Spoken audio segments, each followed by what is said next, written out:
Hi guys, tonight we're going somewhere so far beyond written history that even the word history begins to feel a little uncertain. You're standing beneath a dark sky around 50,000 years ago. There are no cities glowing beyond the horizon, no roads, no farms, no clocks waiting to tell you that you should already be asleep. There is only cold air settling over the land, a small fire breathing softly in front of you, and the faint smell of smoke caught in your hair and clothing. Around the flames, a handful of people sit quietly. Someone turns a piece of wood in the embers. Someone else pulls an animal hide more tightly around their shoulders. Beyond the circle of light, the landscape disappears into darkness. So, before you get comfortable, take a moment to like the video and subscribe, but only if you genuinely enjoy what I do here, and tell me in the comments where you are listening from, and what the local time is where you are. Now, dim the lights, and allow the modern world to become very far away. You remain beside that small fire. The ground beneath you is uneven and cool. Dry grass brushes against your ankles. Somewhere in the darkness, an animal makes a low sound, followed by silence. Nobody around you seems especially concerned. They know this place. You do not, and that difference matters. Because you have arrived in a period that modern people often imagine as almost empty. When we think of 50,000 years ago, we tend to picture a few scattered hunters, perhaps a cave, perhaps a spear, and then a tremendous blank space stretching forward toward agriculture. Villages, kings, writing, and all the things schoolbooks seem much happier discussing. But this enormous blank space was never actually blank. People woke each morning. Children were born. Old people remembered places that younger people had never seen. Families argued. Friends laughed. Hunters returned disappointed. Someone misplaced a useful tool and probably blamed somebody else. Humanity was already thoroughly human. The problem is that almost none of those individual lives survived in a form you can read. There were no written diaries waiting beneath the soil, no tax records, no letters, no shopping lists. Which is unfortunate because shopping lists can tell historians surprisingly useful things. Instead, most of what survives from this world consists of stone, bone, charcoal, shells, pigments, animal remains, genetic traces, and landscapes altered in ways that are often difficult to interpret tens of thousands of years later. This is one reason the deep human past remains so mysterious. Modern humans, Homo sapiens, had already existed for a very long time by the period you're visiting. Our species emerged in Africa hundreds of thousands of years earlier. And by around 50,000 years ago, human groups were living across large parts of Africa and Eurasia. Some populations were expanding into unfamiliar territory. Others had occupied regions for countless generations, and humanity was not alone. Neanderthals still lived across portions of Europe and Western Asia. Other human populations existed farther east, including groups whose presence is known partly through genetics and fragmentary fossils. The human family tree at this moment looks less like a tidy ladder and more like tangled woodland roots. You glance across the fire. A woman is working with something in her hands. At first you cannot tell what it is. Then you notice a small stone flake catching orange light. She presses its edge carefully against a piece of material resting across her knees. Her movements are controlled and familiar. There is no sense that she's inventing anything. She has done this before, perhaps hundreds of times. That small detail is important. A mainstream archaeological fact about people living in this broad period is that many communities possess sophisticated stone tool traditions. Producing a useful blade, point, scraper, or cutting edge required knowledge of suitable rock. Striking angles, force, fracture patterns, and the intended shape of the finished object. It looks simple only after someone understands how to do it, much like watching a skilled chef chop vegetables quickly and assuming the knife is doing all the work. Beside her, a child watches. The child is not receiving a lecture. There is no blackboard, no lesson plan, no helpful instructional video titled 5 Easy Steps to Survive the Pleistocene. There is simply observation, hands moving, eyes following, knowledge passing from one mind to another. And here you begin to understand the real difficulty of reconstructing this lost world. The most important things these people possessed were often things archaeology cannot easily preserve. Knowledge, memory, language, relationships, stories, routes through the landscape, knowing where water remained during a dry season, knowing which roots could be eaten, knowing when animals migrated, knowing how a cloud formation might warn of changing weather, knowing which neighbouring group could be approached safely, knowing which place should be avoided because someone died there, or because ancestors had always said it was dangerous. All of this might have been essential.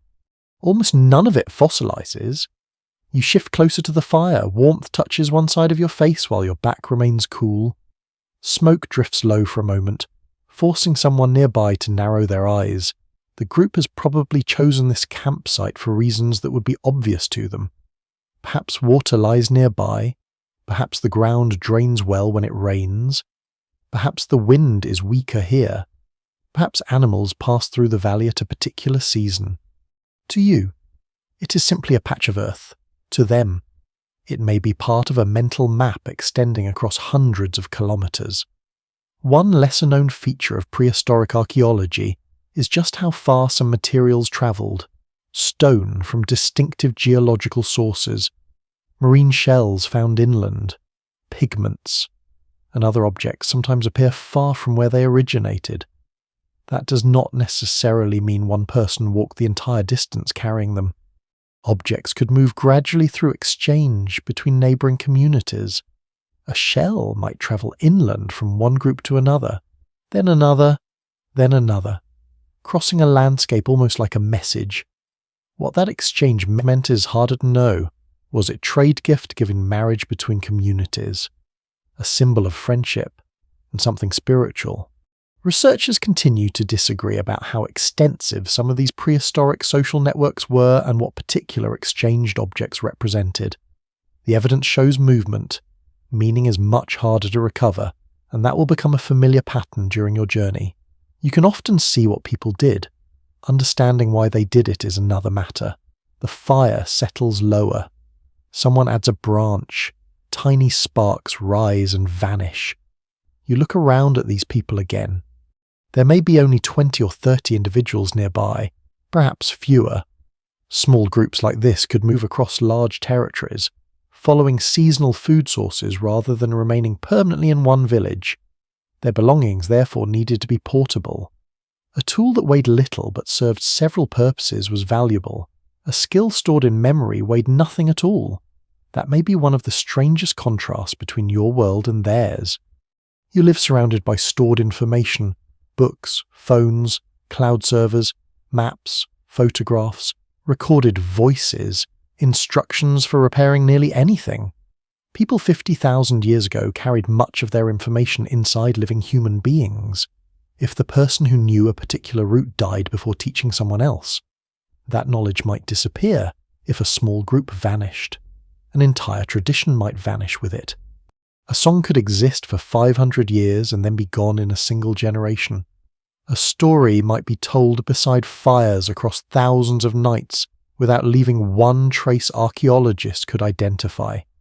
This is where the idea of the lost tens of thousands of years becomes less abstract. You're not looking at an empty chapter.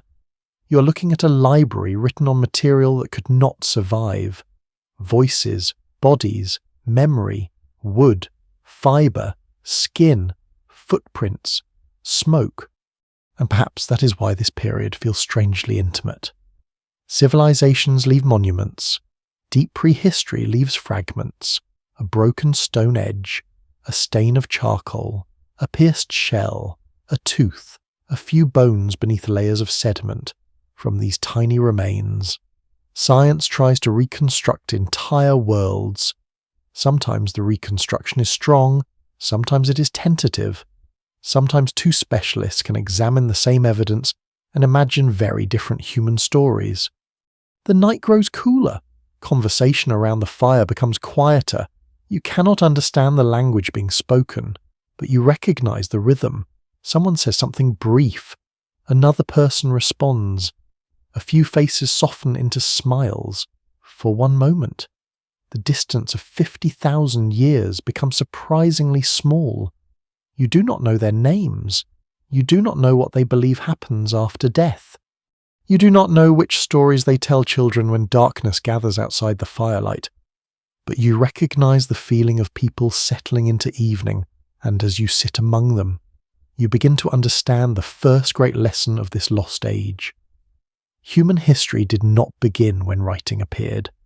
Writing only began preserving a small part of what humans had already been doing for an almost unimaginable length of time around you. The fire crackles quietly. Above you, stars fill a sky untouched by electric light, and somewhere beyond that darkness lies a human past so enormous that tonight you have only taken the first few steps into it. The fire remains low beside you, its light trembling across faces that history will never name. Morning has not yet arrived, but the camp is beginning to change. Someone shifts beneath a hide. A child turns in sleep. A faint breeze moves across the ground and carries the smell of damp earth, ash, and something faintly animal from beyond the circle of light. You're still sitting among people living around 50,000 years ago, but now the silence around them feels different. It no longer seems empty. It feels crowded with things that will be forgotten. That is the strange truth of this world. Almost everything important exists without writing. There are no carved records explaining who belongs to this group, no list of births, no account of journeys, no map showing where the group travelled last winter, no written law describing who may marry whom, who owes food to whom, or who settles a disagreement. There is only memory, and memory has to live inside people, in your own world. Forgetting where something happened can be mildly annoying. You check a message, you search your photographs, you look at a map. Perhaps you ask your phone, which is rather spoiled compared with the average Pleistocene traveller. Here, information has to be carried differently. An older man may remember a spring hidden beyond a ridge. A woman may know which plants become dangerous after flowering. Someone else may recognize the tracks of an animal that passed hours earlier. Another person may remember a valley visited during childhood, perhaps 30 years ago, when rainfall was better and herds were larger. None of this knowledge has been written down, yet some of it may determine who survives. As the sky slowly begins to pale, one person rises and walks away from the fire. You follow at a respectful distance. The cold feels sharper beyond the warmth of the embers. Your feet press into dusty soil mixed with dry grass. The person ahead of you stops near a cluster of low plants. For several moments, nothing happens. Then a hand reaches down and touches one stem. A leaf is turned over. The ground is examined. You see nothing unusual. The person apparently sees quite a lot. Perhaps the plant is useful. Perhaps its presence suggests water below the surface. Perhaps its condition reveals something about the season. This is one of the central differences between you and the people around you. The landscape is not simply scenery, it is information. For hunter-gatherer communities, survival depended heavily on detailed ecological knowledge passed from generation to generation. People needed to understand animal behavior, seasonal plant growth, water sources, stone resources, weather patterns, and safe routes through large territories. That knowledge was not random. It could be highly organized, but it was organized in minds rather than books. You return toward the camp. More people are awake now. Someone stirs ash and uncovers a glowing coal from the previous night. A few careful breaths bring orange light back into the grey morning. Nearby, two children are already talking. You cannot understand the words. Of course, no one can reconstruct the exact language spoken here, but language itself was probably doing enormous work. It could carry instructions, warnings, names, family relationships, descriptions of distant places, memories of unusual weather, stories about animals, arguments about what happened yesterday, possibly stories about what happened generations ago. This is where the lost world becomes especially difficult for archaeology. A stone point can survive, a sentence cannot, a shell bead can survive, a joke cannot, a hearth can survive, a grandmother's warning about crossing a river after heavy rain usually cannot. You watch an older woman sit beside a younger person. She gestures toward the horizon. Her hand traces a movement across the air. The younger person looks in that direction and listens.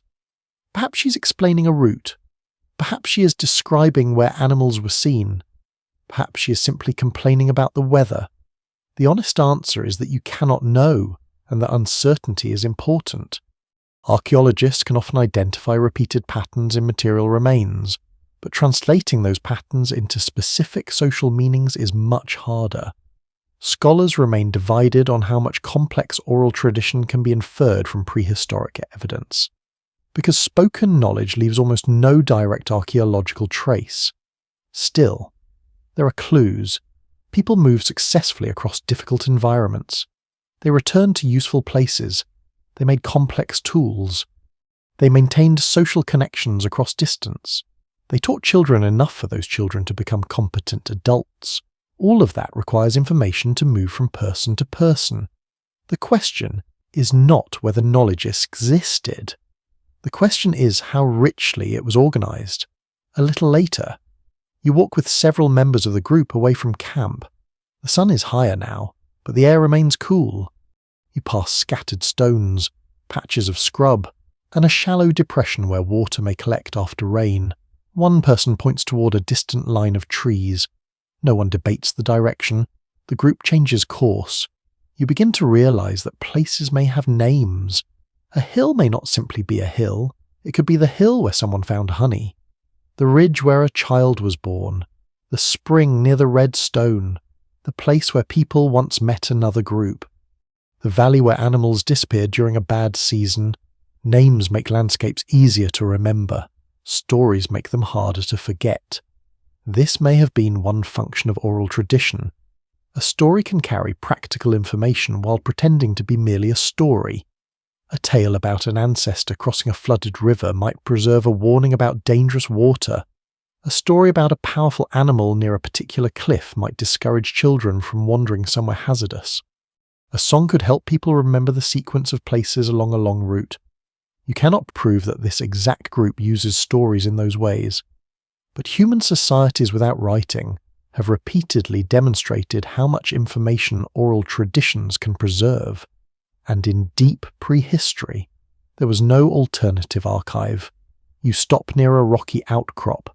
Someone begins searching the ground. At first, you think they are looking for food. Then you notice several pieces of stone being picked up and tested. One is struck against another. The sound is sharp and clean. The stone is rejected. Another is examined. This one is kept. The choice depends on knowledge of how particular rocks fracture. Such knowledge may have been learned through years of observation and practice. A lesser-known detail is that prehistoric stone tool makers sometimes travelled significant distances to obtain preferred raw materials. In some archaeological sites, the geological source of stone has been traced dozens or even hundreds of kilometres away. That distance suggests something more than casual wandering. People knew where valuable material could be found. They may have visited those places directly. They may have received stone through exchange. Either way, geographical knowledge connected human groups to landscapes much larger than a single campsite. You pick up a small stone and turn it between your fingers. It is cool and surprisingly heavy. To you, it is just a stone. To someone trained in this world, it might represent cutting edges, scraping tools, projectile points, and future meals. The difference lies in learned knowledge, and knowledge is fragile. Suppose one experienced toolmaker dies. The group does not lose all technology. Others know what to do, but perhaps that person knew a particular technique no one else had mastered. Perhaps someone else remembered a distant water source. Another person knew which family lived beyond the mountains. Another knew the old story explaining when a certain plant should be harvested. Each human being carries a small portion of the group's memory. That makes older people especially interesting. In a society without written archives, surviving into later adulthood can mean becoming a living storehouse of information. You might remember droughts younger adults never experienced. You might know routes no one has used for years. You might remember which neighbouring groups helped during a crisis.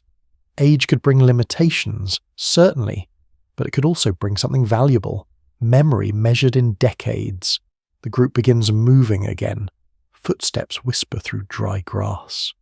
No sign remains behind except shallow impressions in soil. Wind will soften them. Rain will erase them. Within days, perhaps nothing visible will remain, and suddenly you understand how much of human existence disappeared in exactly this way. A camp is occupied. People talk, children play, food is prepared, decisions are made, stories are told, then everyone leaves. The fire dies, wood decays, hide disappears, fibre rots, tracks vanish, years pass, centuries pass. Sediment gathers, perhaps a few stone flakes remain, perhaps charcoal survives underground, perhaps one small object is eventually found by an archaeologist tens of thousands of years later from that tiny survival. An entire human evening must somehow be imagined. You turn back toward the campsite. Smoke rises thinly into the brightening sky. Voices drift across the distance. For these people, nothing about today feels like a missing chapter. It is simply life. They do not know that their conversations will vanish. They do not know that future humans will search for them in caves, sediments, genomes, and fragments of stone. They are not trying to leave history behind. They are trying to find water, make tools, raise children, remember roots, and get through another season. And perhaps that is why this lost world feels so quiet. It was full of memory, just not the kind that could wait for us. By the time you return to the camp, the sun has climbed high enough to warm the ground. The fire from the night before is now little more than a dark patch of ash. A few people are gathering belongings. There is no announcement. No one stands in the centre of camp and declares that today will be moving day. The decision seems to have been made quietly, perhaps hours earlier, perhaps yesterday. A hide is folded. A bundle of tools is wrapped. Someone checks a wooden shaft. Children are called closer and slowly. The temporary settlement begins to disappear. This is one of the most important rhythms of life in the world you have entered, around 50,000 years ago. Most human communities lived by hunting, gathering, fishing, scavenging, collecting shellfish, digging roots, harvesting seasonal plants, and following resources across the landscape. Permanent towns do not exist. Agriculture is still tens of thousands of years in the future. There are no fenced fields waiting patiently for harvest. There are no barns filled with grain. Food must be found in places where nature has already placed it, and those places change. A patch of fruit may be abundant for only a few weeks. Animals may move with the seasons. Waterholes may shrink. Fish may gather in one part of a river at a particular time of year. Roots may be easier to dig after rain. Shellfish may be available along a coast but useless to people far inland. So the group moves. You watch one man lift a bundle over his shoulder. It contains surprisingly little. A few tools, perhaps some prepared food, possibly pieces of hide or cordage. Everything must be carried by human bodies. There are no horses pulling carts, no wheeled wagons, no backpacks with padded shoulder straps and clever little compartments for water bottles. If something is too heavy, then carrying it becomes a real decision. This encourages a very different relationship with possessions. You do not ask, "Would this look nice in the shelter?" You ask, "Is this worth carrying for the next 20 kilometers?" The answer may be brutally practical. Portable tools matter. Repairable objects matter. Knowledge matters most of all. The group begins walking. You join them. At first the pace is easy. The children move in and out of the line, sometimes staying close to adults, sometimes drifting towards something interesting beside the path. The terrain rises gently. Grass brushes your legs. Small insects move between plants. The air carries the smell of dry vegetation warmed by sunlight. No trail is visible to you, yet the people ahead move confidently. This is not random wandering. Hunter-gatherer mobility was often carefully structured around known territories and seasonal resources. Archaeological and ethnographic evidence shows that mobile communities frequently returned to familiar locations because certain places offered water, food, raw materials, shelter, or social opportunities at predictable times.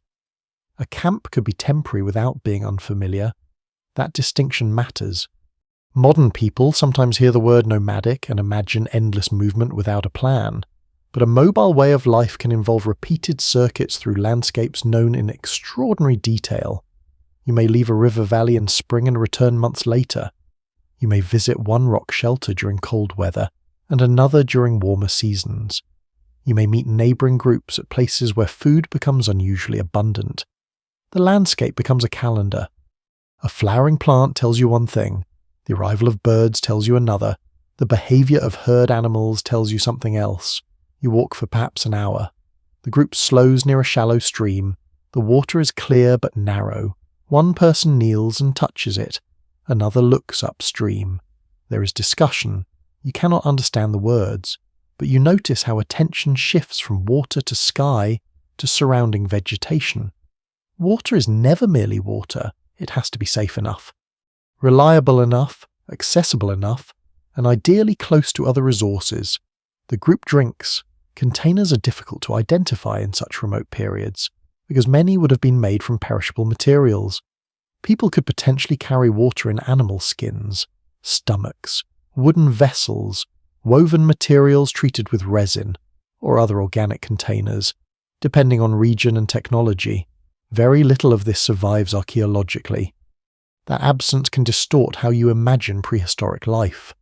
Stone tools survive beautifully compared with baskets, so museums fill with stone. Your mind then begins to assume that ancient people lived in a world made mostly of rock. They almost certainly did not. Wood, fibre, skin, bark, sinew, and other organic materials may have filled daily life. They simply had the bad manners to decay. You continue walking. By midday, the landscape becomes more open. The heat settles gently on your shoulders. Someone near the front suddenly stops. Several people look toward the ground. You move closer. There are tracks. You barely see them. A shallow indentation. Another farther ahead. A broken edge of soil to the group. These marks are readable. Perhaps an animal passed here recently. Perhaps several did. One person crouches. A fingertip traces the edge of the print. The group begins talking quietly. Then, surprisingly, nobody rushes after the animal. Instead, they continue moving. You're reminded that hunting is not simply a constant chase. Energy matters, time matters, risk matters. If an animal is too far away, too difficult to pursue, or moving in the wrong direction, leaving it alone may be the intelligent choice. Every calorie spent walking or running has to be replaced eventually. Survival can sometimes mean knowing when not to hunt. A quirky archaeological detail lies hidden in the places prehistoric people chose to stop. Repeatedly used campsites can produce layers of tiny remains that reveal surprisingly mundane behaviour. Stone flakes may cluster where tools were made. Burned bone may gather near hearths. Pigments may appear in specific activity areas. Even the distribution of debris can suggest that people organise space rather than simply dropping everything wherever they happen to stand. In other words, prehistoric camps may have had something resembling informal rooms without walls, a place for making tools, a place for sleeping, a place for processing food. Perhaps a place where children spent more time. There may even have been preferred sitting spots around fires. Human beings do seem remarkably skilled at assigning invisible purposes to patches of ground. You see something similar when the group pauses later in the afternoon. Several people choose a shaded area beneath trees. Others stop near exposed stone. No instructions are given.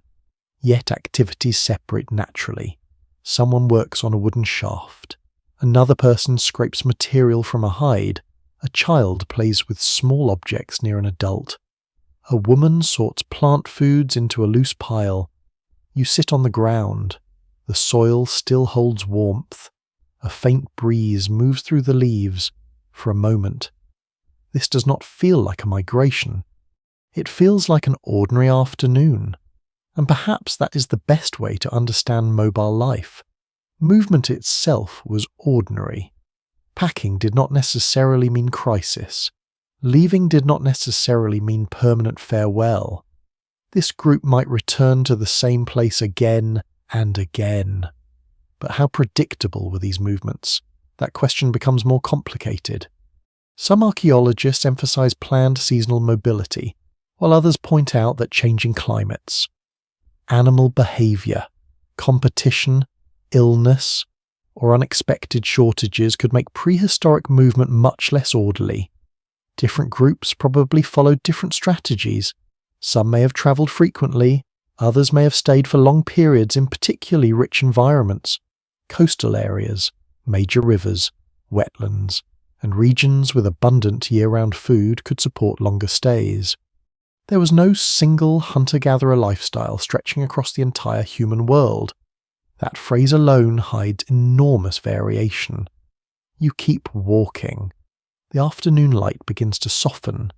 Ahead, a line of darker vegetation suggests another water source. People start looking around more carefully. You recognize the pattern now. The next camp is being chosen before anyone sits down.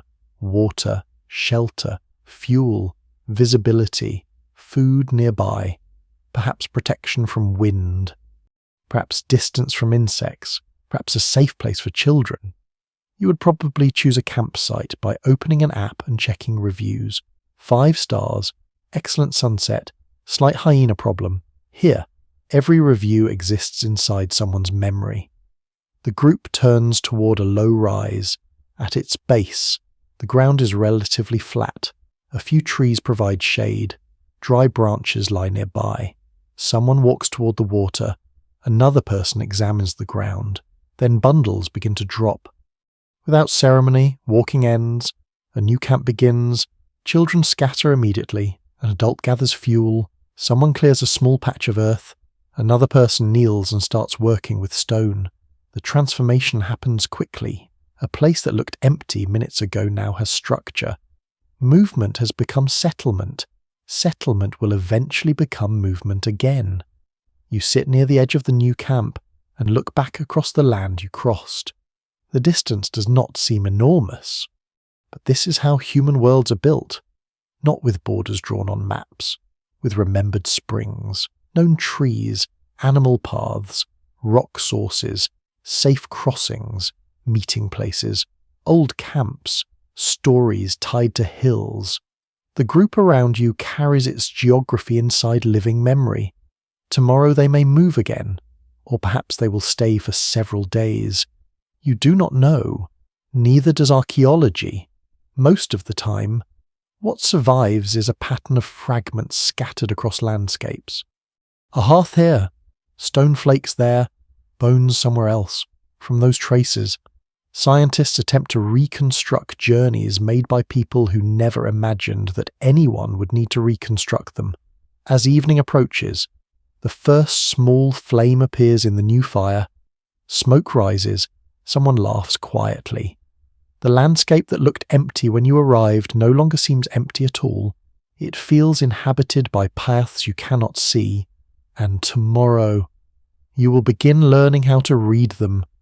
By evening, the new camp has settled into a quiet rhythm. The fire is small. The light from it reaches only a short distance before fading into the surrounding darkness. You sit near the edge of that glow and look toward the landscape beyond. At first, you see very little.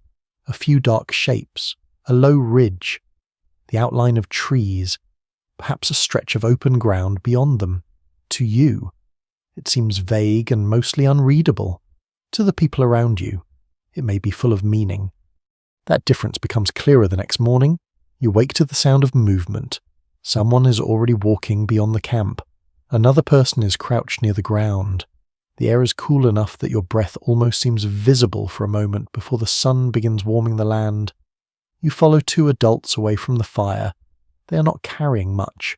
One has a wooden shaft, the other has a small stone tool tucked into a simple carrying bundle. There is no map, no compass, no written route, yet they move with confidence. You begin to understand that this landscape is being read in a language you have never learned. The first sign is barely a sign at all. One of them stops near a patch of grass. A few stems are bent. That is enough to attract attention. The ground nearby is examined. A footprint appears, shallow and blurred at the edges. Then another. You can see it once someone points it out. Before that, you would have walked straight across it. The shape suggests an animal. The depth of the impression says something about weight. The edges may indicate how recently it passed. A scuffed patch might reveal direction.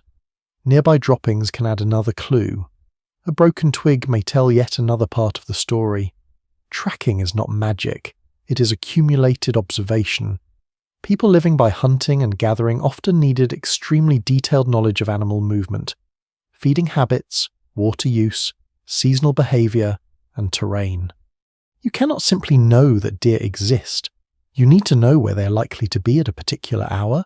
You need to understand when they rest, where they drink, how they react to wind, whether a disturbed flock of birds might signal their movement, whether fresh marks near a stream are from this morning or yesterday. Each detail seems small. Together, they can become a complete picture. The two people ahead of you continue walking. One pauses occasionally and looks not at the ground, but at the horizon. That surprises you.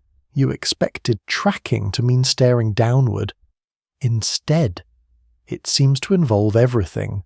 Wind, clouds, birds, insects, plant condition, smell, sound, even silence.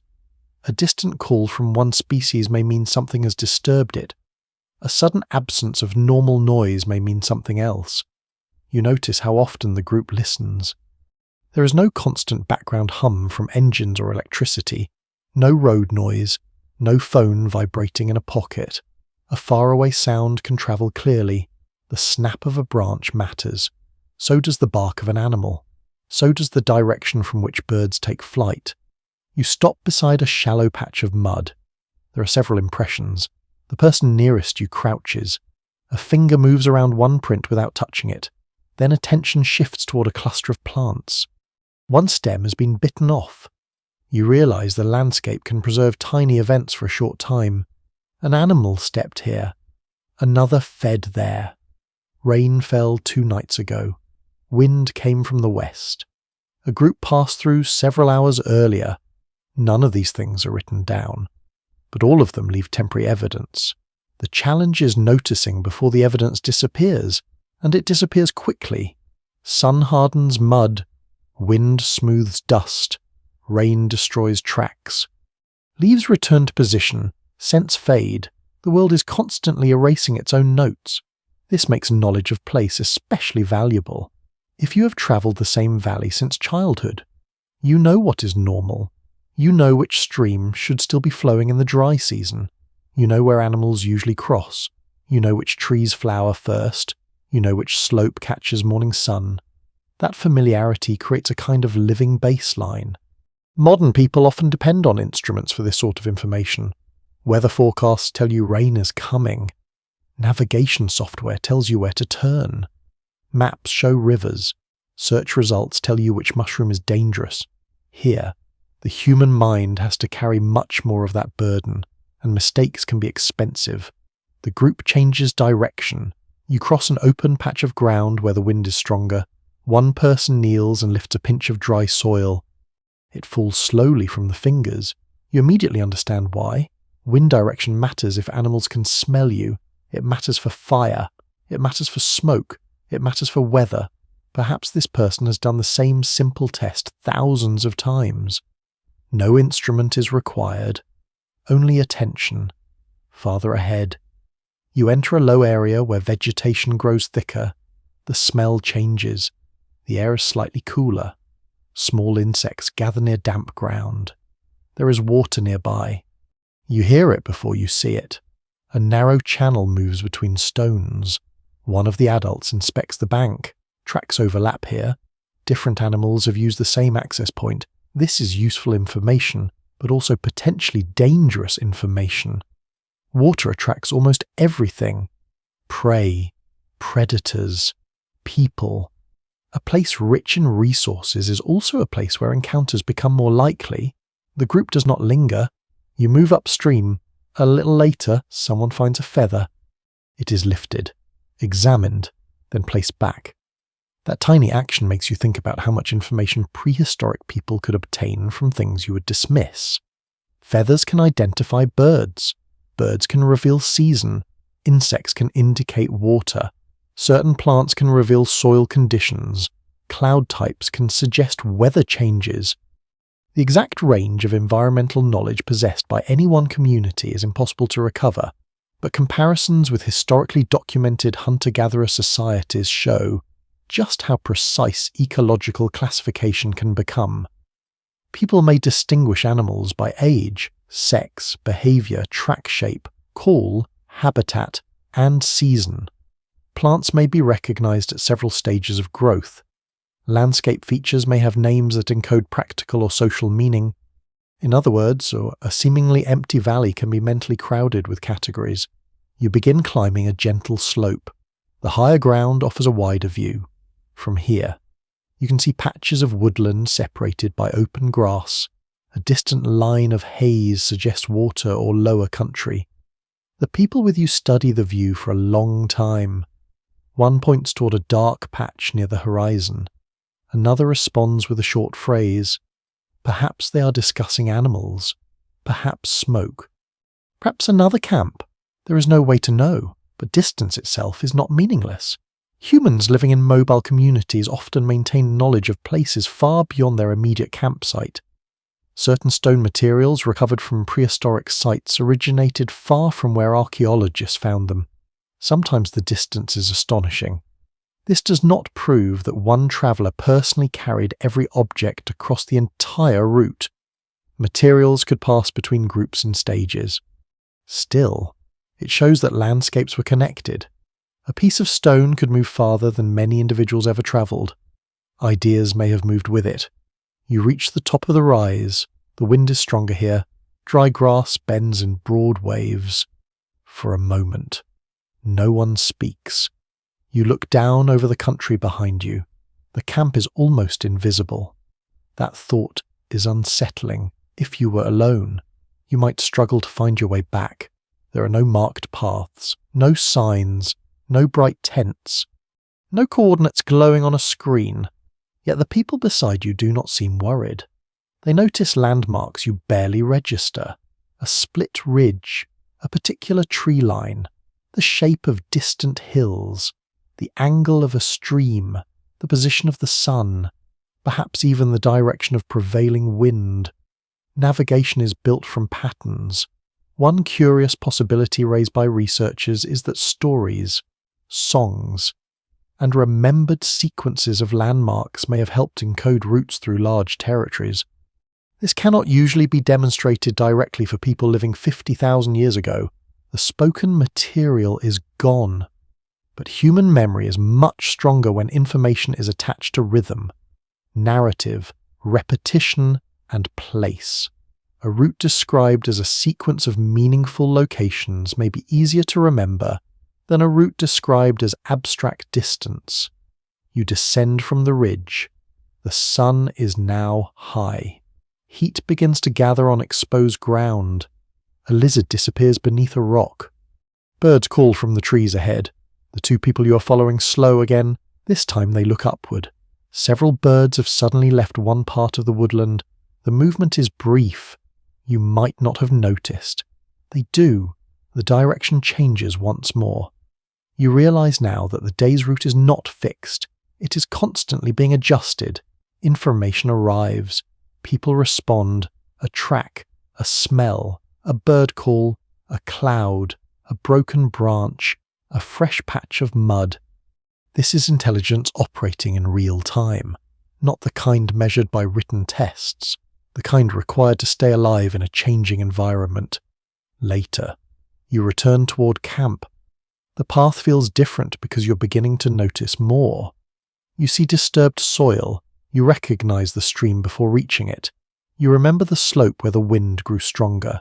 The land is becoming slightly less anonymous, and that may be how this knowledge begins, not through one dramatic lesson. Through repetition, walking the same routes, watching older people stop, noticing what they notice, making mistakes, being corrected, trying again. By the time you reach the fire, evening is approaching, someone is preparing food, a child is drawing lines in the dust with a stick. You watch the small hand move across the ground. The marks will be gone by morning, wind will erase them, footsteps will cross them. And once again, you're reminded of the central problem of this lost age. These people live inside a world overflowing with information, but most of that information is temporary.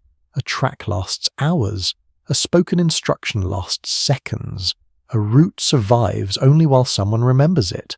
The land is their book, memory is their archive, and each day, both are being rewritten when darkness returns. You find yourself drawn back toward the fire. It is not large.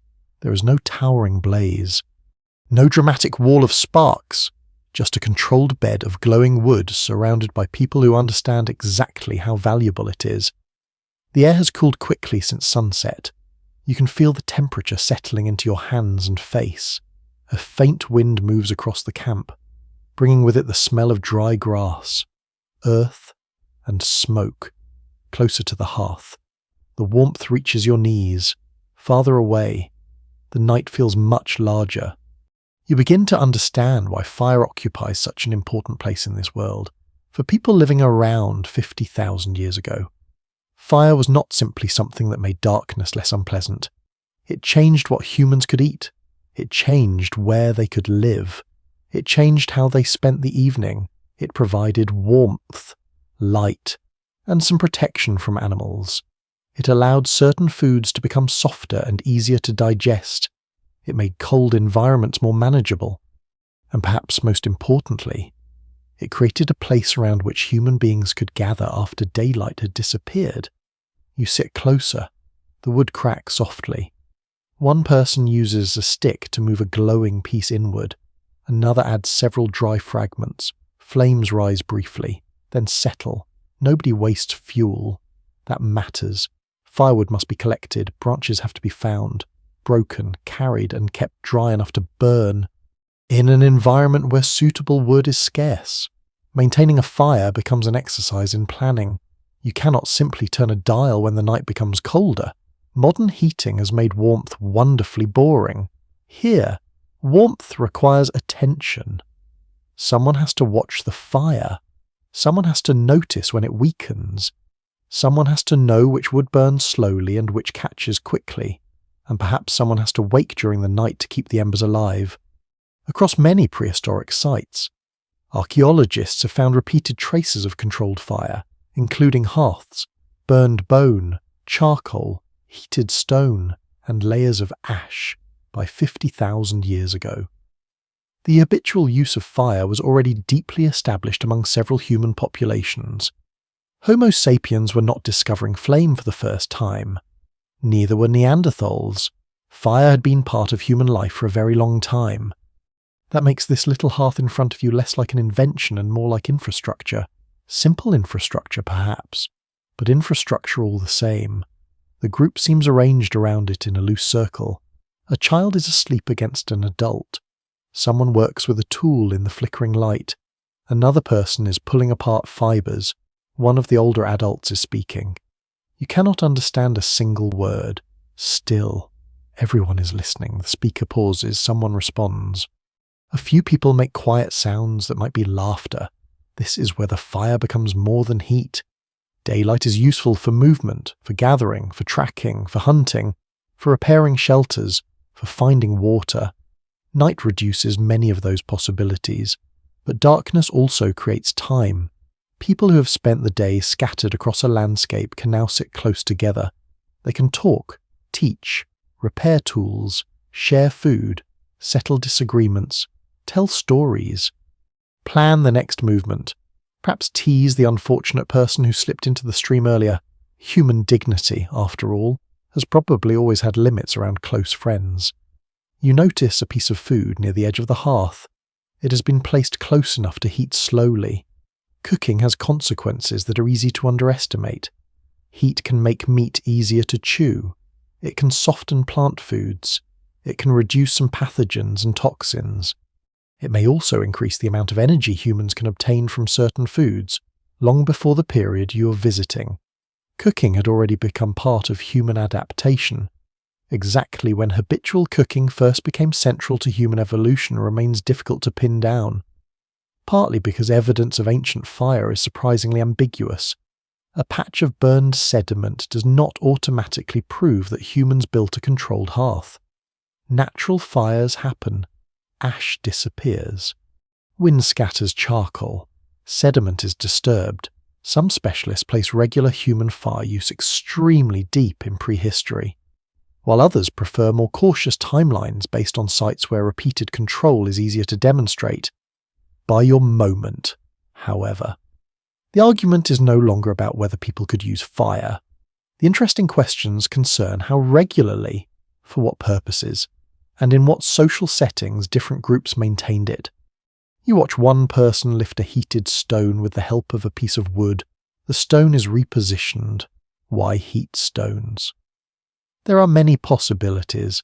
Hot stones can retain warmth. They can help cook food. They can be used around hearths. In some later societies, heated stones are placed into containers to warm liquids where pottery does not exist. Whether the people around you use that technique is impossible to know. Containers made from skin, bark, wood, or woven fibers would rarely survive for archaeologists to find. Again, the material world you can see is probably much richer than the one that survives in museums. Stone dominates the archaeological record because stone is stubborn. Wood is less cooperative. Fiber disappears. Hide decays. Food vanishes. Smoke leaves almost nothing. And fire itself destroys evidence even as it creates it. The irony is rather elegant. One of the most important technologies in human life can erase the very materials you would like it to preserve. The flames shift with the wind. For a moment, smoke drifts directly toward you. Your eyes sting. You turn your head. Nobody nearby seems surprised. They simply lean aside until the smoke changes direction. There may not be a perfectly comfortable place around a prehistoric hearth. Too close and you overheat. Too far away and you freeze. Sit downwind and your eyes complain. Sit in the wrong place and someone needs to step over you. Perhaps human civilization has always involved negotiating who gets the least smoky seat. A small pile of wood lies nearby. It has been gathered before full darkness. That detail tells you something about planning. Fuel collection must happen before people urgently need the fuel. Dry material may need to be protected from rain. If the group moves into a region with less wood, they may rely on shrubs, dung, bone, or whatever combustible material is available. Prehistoric fire was shaped by ecology just as strongly as food was. A camp in woodland offers different possibilities from one on open grassland or cold steppe. Near the hearth, a person begins striking stone. The sound is sharp. Tap. Pause. Tap. The firelight reveals the shape of the hands, but not much else.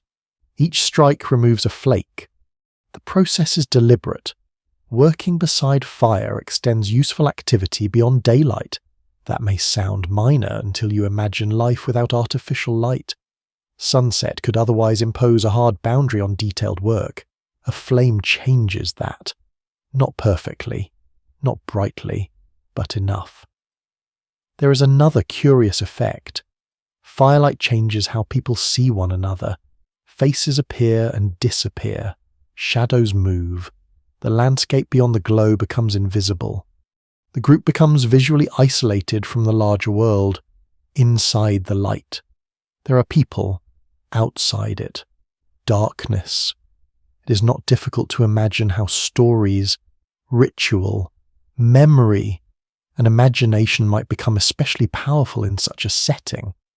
Some researchers have explored the idea that nighttime gatherings around fire encouraged forms of social communication different from daytime conversation. Ethnographic studies of more recent hunter-gatherer communities have sometimes found evening talk becoming more focused on stories, distant people, myth, entertainment, and social bonding than practical daytime discussion. You should be cautious about carrying that pattern directly back 50,000 years. Cultures differ, environments differ, and no ethnographic community is a living fossil from the Paleolithic. Still, the possibility is compelling. Fire creates extra waking hours in which survival work can become social time. Perhaps this is where children hear stories they will remember decades later. Perhaps roots are described. Perhaps dead relatives are recalled. Perhaps explanations are given for stars, animals, storms, illness, birth, and death. Perhaps someone simply tells a very long story, because nobody has invented the phrase "get to the point" yet. The older speaker continues. A child who seemed asleep opens their eyes. You listen to sounds whose meanings are completely closed to you. The voice rises slightly, then softens, hands gesture. Someone nods. No object remains from this conversation. There is no artifact called a story. Yet stories can influence behavior for generations. That is one of the great archaeological blind spots. A belief can change where people travel. A rule can determine who shares food. A story can preserve information. A taboo can protect a resource. A ritual can strengthen alliances. None of these need leave an obvious physical trace. You look into the embers. The center is almost white with heat. Around it, red fragments pulse slowly. Tomorrow this hearth may be abandoned. Wind may scatter the ash. Rain may flatten the remains. Thousands of years later, perhaps only a thin, dark stain will survive beneath sediment. An archaeologist might kneel over that stain and carefully record its shape. Samples might be taken. Charcoal might be dated. Microscopic remains might reveal what burned, and from that quiet circle of dark earth, someone may try to reconstruct this entire evening. The warmth, the food, the smoke, the conversation, the child watching the flames, the older voice carrying through the dark. You sit a little longer. The night beyond the camp remains cold and enormous, but inside the firelight, people are close together, tools are repaired, food is shared. Knowledge passes between generations, and for a few hours. Darkness no longer controls everything. The fire does not conquer the night, it simply makes a small human space within it. For now, that is enough. By morning, the fire has become a bed of pale ash and a few stubborn red embers. The camp wakes slowly. Someone coughs. A child rubs sleep from their eyes. A hide is lifted from the ground and shaken once, sending a faint cloud of dust into the cool air. Near the edge of the camp, a man is already working, or at first. All you hear is the sound, a hard click, then another, stone striking stone. You move closer. In his left hand, he holds a carefully chosen piece of rock. In the other, he grips a hammerstone. He studies the surface for a moment. Then he strikes. A thin flake breaks free. It lands near his foot. To you, it looks almost accidental. It is not. The shape of the flake depends on where he struck, how hard he struck, the angle of the blow, the internal structure of the stone, and what he intends to make next. The process demands planning, and once you understand that, the old stereotype of crude Stone Age technology begins to feel rather unfair. The word stone sounds primitive, only because you live in a world filled with steel, plastic, glass, and electronics. To the person in front of you, stone is a highly adaptable material. A sharp flake can cut meat, another can scrape hide, a pointed form can be mounted onto a shaft, a heavier edge can work wood, broken pieces can be reshaped. Even the waste from one manufacturing process may become useful for something else. Nothing here is quite as simple as it first appears. You crouch nearby. The toolmaker chooses another striking point. His movements are slow enough that you can follow them. He does not hit randomly. He is controlling fracture. That skill has deep roots. By 50,000 years ago, People in many regions were producing sophisticated stone tools using learned reduction sequences. Some techniques required a maker to prepare a stone core in advance, so that a later strike would remove a flake of a desired size and shape. In other words, the useful piece may not be the first thing produced. The maker has to imagine several steps ahead. It is rather like preparing an ingredient before cooking, except the ingredient is rock and a mistake cannot be stirred back into the bowl. The man turns the core in his hand. Another strike, another flake. A child watches from a short distance. You have seen this pattern before, learning through proximity, not formal instruction, not always spoken explanation, just repeated exposure. The child picks up one discarded fragment. An adult glances over. The piece is taken away gently. Perhaps it is too sharp. Perhaps the child chose badly. Perhaps nobody wants a sliced finger before breakfast. You continue watching. Soon, a second person arrives carrying a wooden shaft. This changes the scene. Stone is only one part of the technology. The shaft is straight and carefully worked. Its surface has been scraped smooth. A groove or split near one end may hold a point. The two people begin fitting materials together. This is where prehistoric toolmaking becomes even more interesting. A sharp stone alone is useful. A sharp stone attached to wood can become something entirely different. Composite tools require several materials and several technical problems to be solved at once. The stone must be shaped appropriately. The shaft must be prepared. The connection has to hold. Binding material may be needed. Adhesive may be needed, and each component behaves differently. You notice a dark substance near the joint. It could be some form of resin, pitch, gum, or another adhesive material. Across different prehistoric contexts, archaeologists have found evidence that humans used natural glues to attach stone points to handles and shafts. Some adhesives required surprisingly complicated preparation. Plant gums might be mixed with mineral material. Resins could be heated. Birch bark, in later and earlier contexts depending on region, could be transformed into tar through controlled heating. The exact recipes varied enormously. The important point is that glue is technology too. It just rarely receives the same heroic reputation as a spear. Nobody makes an action film about prehistoric adhesive preparation. Perhaps they should. Without good binding and adhesive, the impressive stone point may simply fall off. The person holding the shaft begins wrapping fibre around the connection. You lean forward. The cord is thin. Where did it come from?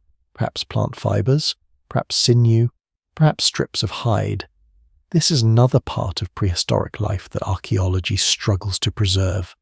Fibre technology can disappear almost completely, yet cordage can be essential. It can bind tools, tie bundles, repair shelters, make traps, create nets, fasten clothing, carry objects. Once twisted fibre exists, a whole range of technologies becomes possible. The frustrating part for modern researchers is that organic materials usually decay unless preservation conditions are exceptional. A stone point may survive for 50,000 years. The cord that made it useful may vanish within decades.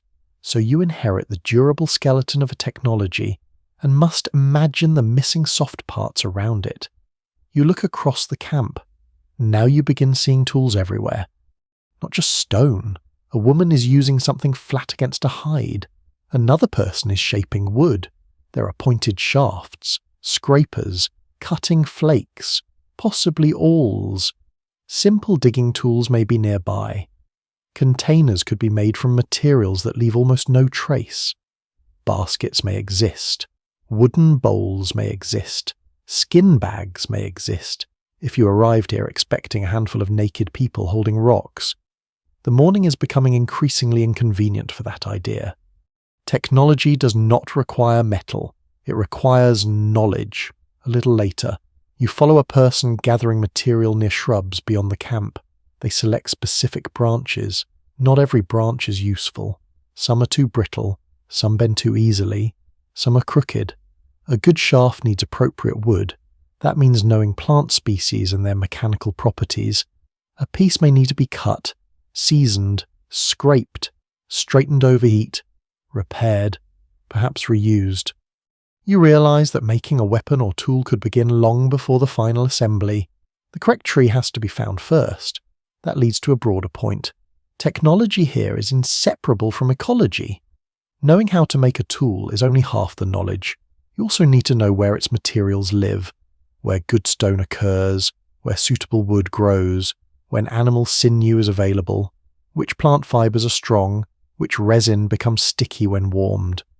The landscape is effectively a giant hardware store, except nothing has labels and most of it is trying to grow, run away, rot, or injure you.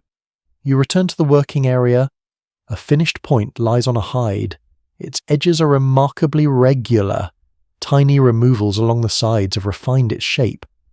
You could easily imagine seeing it inside a museum case. There, under clean electric lighting, it might appear silent. Here, it belongs to a chain of decisions. Someone selected the raw stone. Someone carried it. Someone understood how it fractured. Someone shaped it. Someone prepared the shaft. Someone produced binding. Someone made adhesive. Someone assembled the parts. Someone may eventually repair it. Technology is not an object. It is a network of skills. One especially revealing discovery from the wider Paleolithic record is that tools were sometimes repaired or reshaped repeatedly instead of being discarded immediately. A broken point could become a smaller point. A large flake could become a scraper. A worn edge could be sharpened again. This makes perfect sense in a mobile society. Good material may not be available everywhere, if useful stone comes from a distant source. Throwing it away carelessly would be rather like leaving your only phone charger halfway across a continent. You keep watching the workers. They waste less than you first assumed. Even discarded flakes may have edges sharp enough for quick cutting tasks. One fragment is picked up and used almost immediately on a strip of hide. It is then dropped again. Not every tool needs to be beautiful. Some need to work for 30 seconds. This complicates archaeological interpretation when researchers find a stone artifact. They may ask whether its shape was intentional, whether it was used, what it was used on, how long it remained useful, and whether its final form reflects its original purpose or later resharpening. Different specialists sometimes reconstruct the same reduction sequence in different ways, particularly when only fragments remain. Was a core designed primarily to produce blades? Was a point created from the beginning for a projectile? Was an unusual shape functional, accidental, or symbolic? Those questions do not always produce neat answers. The stones preserve actions. Intent is more elusive. Around midday, someone begins straightening a wooden shaft near the fire. Heat makes the wood easier to adjust. The shaft is rotated slowly. Pressure is applied. You watch the bend gradually lessen. There is something deeply patient about the process. No part of it looks dramatic, and yet survival may depend on such quiet precision. A poorly balanced hunting weapon wastes energy. A weak binding fails. A dull cutting edge makes every task slower. A badly prepared hide lets in cold. Small improvements accumulate. This may be one reason prehistoric technological change can be misleading when viewed across thousands of years. From a great distance, a tool tradition can appear stable, but within that tradition, people may constantly be adjusting details, changing hafting methods, choosing different materials, teaching preferred techniques, copying successful designs, experimenting, failing, trying again. Innovation does not always arrive as a sudden revolution. Sometimes it is one person discovering that a slightly different angle works better. Then another person copies it. Then a child grows up believing that is simply how the tool has always been made.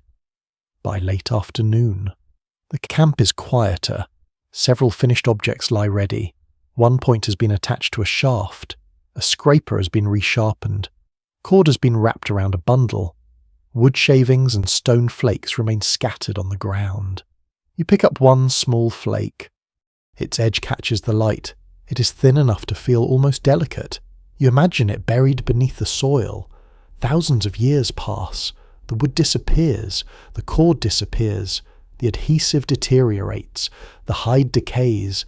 The people vanish.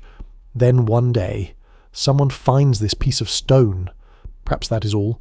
A fragment from an entire technological system, and from it, scientists try to reconstruct the hands that made it. The camp around you seems simple only from far away. Up close, it is full of engineering, no metal, no electricity, no machines, just stone, wood, fibre, hide, heat, glue, and minds capable of combining them. The sun begins to lower. Someone places the completed shaft beside the fire. Tomorrow it may travel many kilometres.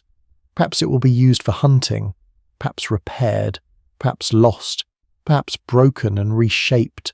For now, it rests quietly on the ground, and you begin to see prehistoric technology for what it really is. Not crude, not unfinished, simply adapted to a world where almost everything useful must be found, understood, shaped, carried, and remembered by the next morning. The camp sounds different, not louder exactly, just busier. Children are awake before some of the adults. One is dragging a stick through the dust. Another is carrying something that looks far too large for them.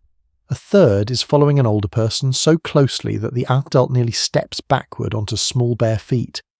You watch for a while and begin to notice something important. Nobody has built a school. There is no classroom, no lesson bell, no special hour reserved for education, and yet learning is happening almost everywhere. Around 50,000 years ago, children growing up in hunter-gatherer communities would have needed to acquire an enormous range of practical and social knowledge. They had to recognize landscapes, understand food, learn tools, read behavior, remember routes, follow rules about sharing, notice danger, interpret speech, understand relatives, and eventually become competent adults in a world where mistakes could matter. That education probably began very early. You see it now. A little boy squats near the tool-making area. He's not allowed to handle the sharpest flakes, but he watches closely. An adult strikes stone. The boy stares at the hands, not the finished object. The hands. A few minutes later, he picks up 2 harmless fragments and taps them together. Nothing useful happens. He tries again. Still nothing. Nobody laughs. That may be the beginning of skill, not explanation. Repetition, observation, failure. Another attempt. Many abilities in small-scale societies can be learned through what researchers call participation, rather than formal instruction. Children watch adults. They imitate. They perform simpler versions of adult tasks. They gradually take on more difficult work as their bodies and judgment develop. The important part is that children are not separated from productive life. They are inside it. You follow a girl, perhaps 7 or 8 years old, as she walks with 2 women toward a patch of vegetation. She carries a small digging stick. The adults carry larger ones when they stop. One woman presses her stick into the soil beside a plant and loosens the earth. The girl watches. Then she chooses another plant nearby. Her first attempt is awkward. The stick slips. She tries again. This time the soil breaks. A root appears. She pulls too hard and snaps it. One woman reaches over, points to the base, and demonstrates a gentler motion. No lecture follows. The girl tries again. You realize how many prehistoric lessons may have looked exactly like this. A gesture, a correction, a repeated attempt. Knowledge becoming muscle memory. The distinction between work and play can be surprisingly blurry. Back near camp, younger children are pretending to do things adults do. One carries a tiny bundle, another pokes at the ground. 2 children appear to be staging some sort of chase. Perhaps they are copying hunting. Perhaps they are simply chasing each other because children have always had excellent reasons for running in circles. Play may serve several purposes at once. It builds coordination. It teaches cooperation. It lets children experiment with adult roles before the consequences are serious. Small bows, miniature tools, and child-sized objects from later archaeological contexts have sometimes been interpreted as toys or training equipment, but identifying a prehistoric toy is difficult. A small object may have belonged to a child. It may have served another function entirely. Without fingerprints labelled by age and a convenient note saying, "This belonged to my daughter." Interpretation remains uncertain. Still, childhood itself is visible in the archaeological record in other ways. Small footprints survive at some ancient sites. Juvenile burials reveal age patterns. Developing teeth preserve information about growth and stress. Tiny handprints appear in some later cave contexts. Occasionally, these traces interrupt the usual adult-centered picture of prehistory. A child was here. A child walked across this surface. A child touched this wall. A child learned this place. You sit in the shade and watch an older boy working with a wooden shaft. His hands are more confident. He scrapes the surface with a stone edge. An adult passes by, glances at the work, and keeps moving. That small lack of intervention is interesting. Perhaps the boy has already demonstrated enough skill to be trusted. Learning does not necessarily mean constant supervision. Children who grow up surrounded by familiar tasks may become independent surprisingly early in some areas, while remaining dependent in others. Human childhood is unusually long compared with that of many other mammals. That extended period has often been connected to the extraordinary amount humans need to learn. A human child is not simply growing a body. They are acquiring a culture, and culture is enormous. Imagine everything the children around you may need to know. Which berries are edible, which ones cause illness, which roots require processing, which snakes should be avoided, which insects are harmless, where water remains during the dry season, how to approach a frightened animal, how to make fire easier to maintain, how to carry an infant, how to behave around another group, who counts as family, who may be teased, who must be treated with special respect, which stories belong to which places, which gestures mean warning, when silence matters. No single adult may teach all of this. Knowledge is distributed. One person may be an excellent tracker, another may know plants, another may shape stone exceptionally well, another may remember distant routes, another may be skilled at calming children or resolving disputes. A child grows into adulthood by moving through this social landscape. In that sense, the entire camp is a school, just one without desks. Later, you walk with several children toward the stream. An older girl leads them. She's not fully grown, but the younger ones clearly follow her. This reveals another layer of learning. Children may teach children. Older siblings and cousins can pass along rules, games, warnings, and techniques. That means knowledge does not flow only downward from elders. It moves sideways, it gets repeated, simplified, misremembered, improved, possibly embellished. Human beings are very good at passing information around, and equally talented at altering it slightly along the way. At the water, one child points toward a track in the mud. The others gather around. They discuss it. You cannot follow the words. Then the older girl traces the print with a finger and points toward the reeds. Perhaps she identifies the animal. Perhaps she is wrong. That possibility matters too. Learning includes error. A child may misunderstand. An adult may correct them later. A local tradition may contain beliefs that are practically useful, symbolically meaningful, or simply inaccurate. Prehistoric knowledge should not be romanticized as perfect ecological wisdom. These were humans. They could make mistakes. They could believe things that were wrong. They could remember badly. They could probably argue confidently while being completely mistaken, which at least gives you something comfortably familiar across 50,000 years. The group returns to camp in the afternoon. You notice a baby being passed between adults. The infant spends time with one woman, then another person, then an older child. Cooperative childcare may have been an important part of human evolution. Compared with many other primates, humans often rely on care from individuals beyond the biological mother. Fathers, grandparents, siblings, and other relatives can contribute food, protection, carrying, and supervision. How far back particular patterns of cooperative breeding extend remains difficult to establish directly. But long human childhood and the energetic cost of raising children make shared care a compelling part of the evolutionary picture. You can see how useful it would be.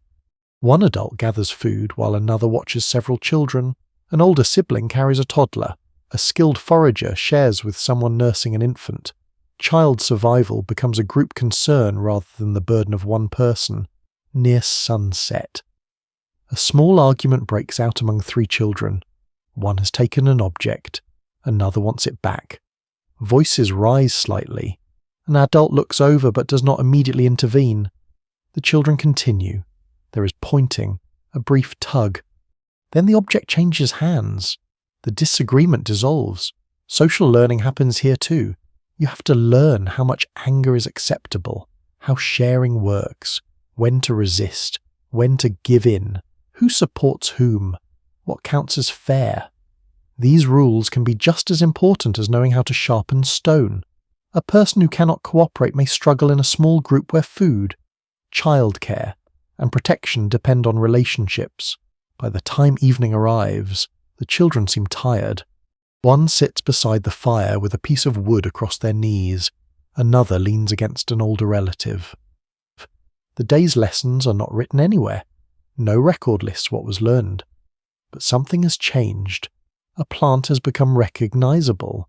A tool movement has been practiced. A footprint has acquired meaning. A social boundary has been tested. A story may soon be heard again. You look at the youngest children and imagine them 20 years from now. If they survive. They may know this landscape better than you could after a lifetime of occasional visits. Their hands may shape stone without conscious thought. Their ears may recognize animal calls in darkness. Their memory may contain roots, names, marriages, dangers, seasons, and stories that began before they were born. That is how this world continues, not through archives, through trained attention, through imitation, through correction, through play, through countless ordinary moments when one human being watches another and quietly learns how to live. The fire begins to glow more brightly as night settles. A child nearby closes their eyes. Tomorrow, the lessons will begin again. Though, of course, nobody here would call them lessons. They would simply call it another day. The next day begins with a small act of care. An older man is sitting near the edge of the camp. One leg is stretched in front of him. He moves slowly. A younger woman kneels beside him and adjusts something wrapped around his ankle. There is no drama. No one gathers around. The gesture is almost ordinary. That ordinariness is important when modern people imagine deep prehistory. Attention usually goes toward hunting, migration, stone tools, and survival against dangerous animals. Far less attention is given to tenderness, who carried an injured person, who fed someone too weak to walk, who comforted frightened children, who stayed beside the sick, who remembered the dead. These questions are harder to answer because affection does not fossilize. You watch the woman finish adjusting the wrapping. The older man tests his foot carefully. He stands. His face tightens for a moment. Then another person steps closer and offers an arm. Together they move toward the fire. A group that depends on mobility faces a practical problem when one member cannot move easily. Helping that person costs energy. It can slow travel. It may require others to carry more. From a purely mechanical point of view, care is expensive. Yet prehistoric skeletal remains sometimes show individuals surviving severe injuries or physical limitations long enough for substantial healing to occur. Survival of that kind can suggest assistance from others. A badly injured person may need food brought to them. They may need protection. They may need help moving. Some archaeological cases have been interpreted as evidence that care for vulnerable individuals has very deep roots in the human family. The exact circumstances are rarely recoverable, but the broader implication is difficult to ignore. Humans did not survive only because they were strong. They also survived because they helped one another. Later, you notice another relationship, A child sits beside an elderly woman. The woman is working with plant fibers. Her hands move slowly but precisely. The child watches. You have already seen how knowledge passes through observation, but age adds another dimension. An older person may no longer be the fastest walker or strongest hunter, yet they may carry decades of memory. That memory can be useful during unusual conditions. A drought that younger adults have never experienced may have happened once before. An old route may still exist. A plant source may be remembered. A neighbouring group may have family connections going back years. This has led some scholars to consider whether older adults played an especially important role in prehistoric resilience. There is no single answer for every population, but the logic is compelling. Long memory can become a resource. You might think of it as a library that occasionally complains about its knees. The child beside the woman reaches for the fibers. She corrects the grip. He tries again. Nothing about this scene would leave an obvious archaeological signature. No future excavation could uncover patience. No sediment layer could preserve the exact tone of her voice. And yet these quiet relationships may have mattered as much as any stone blade. You move through camp and begin noticing connections everywhere. Two adults divide food. A young man gives part of his portion to a woman holding an infant. A child sleeps beside someone who may or may not be a biological parent. Three people work together repairing a shelter. Another pair seems to be arguing quietly before one eventually walks away. Social life is not merely cooperation. It includes tension, jealousy, preference, friendship, obligation, perhaps resentment. Human communities are never made only of warm feelings, but they do require enough cooperation to keep functioning. Kinship is likely central. By 50,000 years ago, Homo sapiens communities almost certainly organised relationships in ways that extended beyond the immediate mother, father, and child unit. Exactly how those systems worked is invisible to you. Words such as cousin, aunt, clan, lineage, or in-law may not correspond neatly to whatever categories people here use. Different human societies can classify relatives in very different ways. A person you would call a cousin might belong to a category closer to sibling. Someone unrelated by blood might be treated as family. Marriage could create obligations between distant groups. Residence after partnership might vary. The material record rarely tells you directly. Genetics offers another window. Ancient DNA, where preservation allows it, can sometimes reveal biological relationships among individuals buried near one another. It can also show movement between populations, but biological kinship is not the same as social kinship. People choose relationships, they adopt, they form alliances, they recognize obligations that genes alone cannot explain. So even with genetic evidence, the emotional map of a community remains partly hidden. Around midday, several people arrive at camp. They are not members of the group you have been following. The reaction is calm but attentive. Voices are exchanged. Hands touch shoulders. One visitor embraces someone near the fire. Children stare openly. The newcomers carry objects, perhaps food, perhaps stone, perhaps nothing especially valuable. What matters more is that they are known. This meeting changes the atmosphere. The camp becomes louder. Conversations overlap. Two people walk off together. Another pair sits close and speaks for a long time. You begin to see how mobile communities might maintain relationships across distance. A group of 20 or 30 people cannot exist socially in complete isolation forever. Partners may come from elsewhere. Information may move between camps. Food can be shared, objects exchanged, news carried. People who have not seen one another for months may reconnect. Such networks can reduce risk if one group has a bad season. Relatives elsewhere may offer support if a local water source fails. Another community may know an alternative. If conflict develops, alliances matter. The wider social landscape may be almost as important as the physical one. Archaeological finds of materials transported across long distances hint at these connections. but the objects themselves reveal only fragments. A shell moving inland might represent exchange.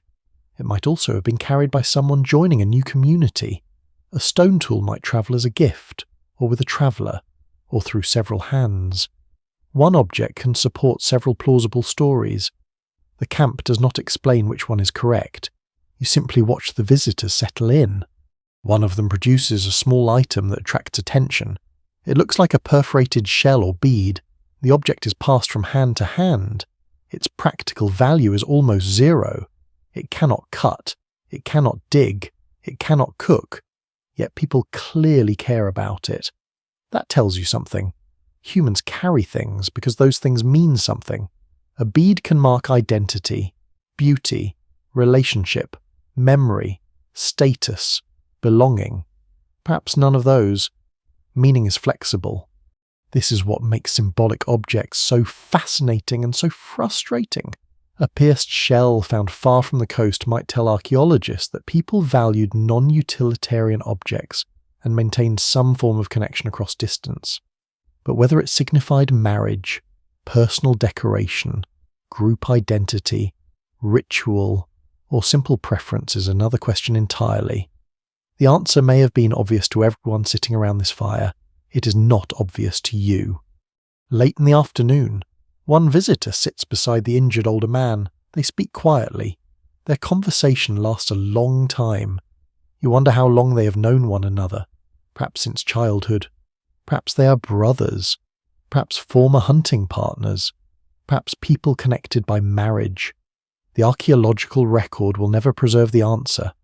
That absence becomes almost painful once you start noticing it.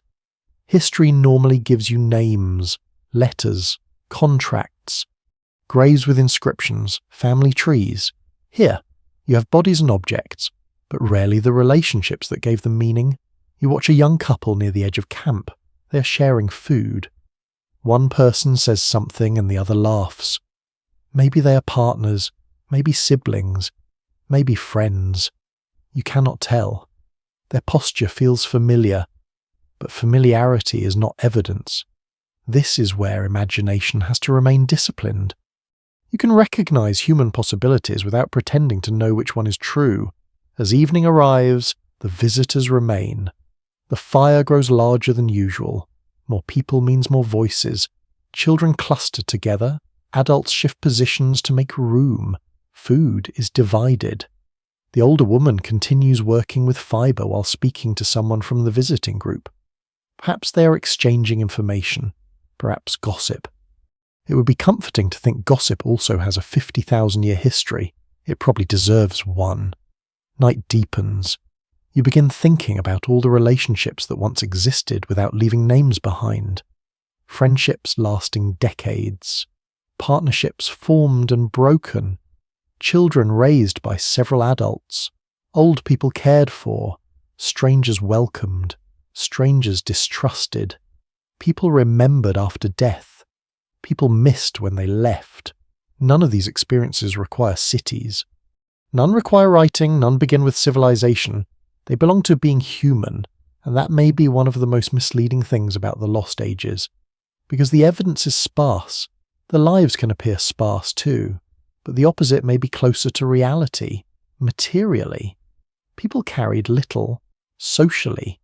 They may have carried enormous worlds. The fire slowly settles. One visitor lies down beside familiar faces. A child curls against an adult. The injured man rests his leg near the warmth. Nothing extraordinary happens, and perhaps that is precisely the point. Care, kinship, friendship, obligation, and affection were not rare interruptions in prehistoric survival. They were part of how survival worked. The visitors leave after sunrise, for a while. You watch them move across the open ground until their figures become small and finally disappear behind a low ridge. The camp feels quieter afterward. Children return to familiar games. Someone begins sorting stone. Another person checks a bundle near the shelter. Life resumes. But something has changed in the way you look at the horizon. You now understand that another group can appear from beyond it, and around 50,000 years ago, Another group did not always mean another group of Homo sapiens. The human world was more crowded than yours. Not crowded with cities, crowded with kinds of people. Across parts of Europe and Western Asia, Neanderthals were still alive. Farther east, other populations existed that modern science has only partly identified through fossils and ancient DNA. Some belong to groups related to the Denisovans. Others may have represented populations whose names are completely lost. The neat picture of one human species gradually spreading across an empty world is far too simple. You're entering a landscape where different human lineages sometimes lived within overlapping regions, and eventually, some of them met. The thought feels strange. You walk away from camp with several adults. The morning is cool and bright. Clouds move slowly above distant hills. Nobody seems tense, still. The group pays attention to signs along the route, tracks, old fire remains, broken vegetation, places where stone has recently been worked. A landscape can reveal people as well as animals. Later, you reach a shallow overhang in exposed rock. The place has been used before. Ash lies beneath a thin layer of dust. Several flakes of stone remain near the wall. One person picks up a piece and turns it in their hand. The group becomes quieter. You cannot know what they recognize. Perhaps the stone comes from somewhere unfamiliar. Perhaps the manufacturing style looks different. Perhaps this campsite belongs to people they know. Or perhaps people they prefer not to meet. Archaeologists face versions of the same puzzle. Stone tool traditions can differ across regions and populations. Neanderthals are strongly associated with several Middle Paleolithic technologies, while Homo sapiens in many regions later produced different combinations of blades, points, bone tools, ornaments, and other objects. But tools cannot simply be assigned to a species every time. Cultures change, techniques spread. Different populations can sometimes make similar objects, and one population may adopt ideas from another. A tool is evidence of behavior, not a name tag. You crouch near the old hearth. The ash is cold. No one has been here for some time. Imagine arriving a few days earlier. Perhaps another fire would still have been burning. Perhaps several figures would have looked up as you approached. Would they seem obviously different? A Neanderthal would certainly not look identical to the people travelling with you. The body would tend to be stockier, the chest broad, the limbs robust, the face shaped differently, the brow more pronounced. But this would still be a human presence. A person making tools, carrying food, watching children, remembering roots, perhaps speaking, perhaps laughing, perhaps staring back at you with the same uncertainty you feel now. The popular image of Neanderthals as dim, lumbering brutes has not aged well. Their archaeological record includes controlled fire, sophisticated stoneworking, hunting, use of pigments in some contexts, care of injured individuals, and occupation of demanding environments. Some Neanderthal sites also contain objects that may reflect symbolic behavior. How elaborate that symbolic life became is still discussed, particularly because certain finds are difficult to date or interpret securely. A marked object can be deliberate without being symbolic.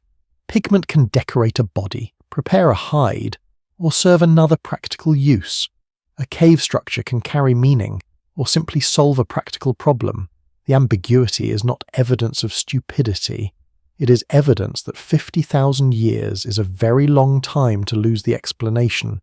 You continue walking at midday. The group stops near water. Someone checks a point attached to a wooden shaft. Another person sharpens an edge. You think about the possibility of competition. If two human populations depend on similar animals, similar water sources, and similar shelters, tension is easy to imagine, but contact does not have to mean conflict. People can avoid one another, trade, observe, copy, form relationships, even have children together. That last possibility is no longer hypothetical.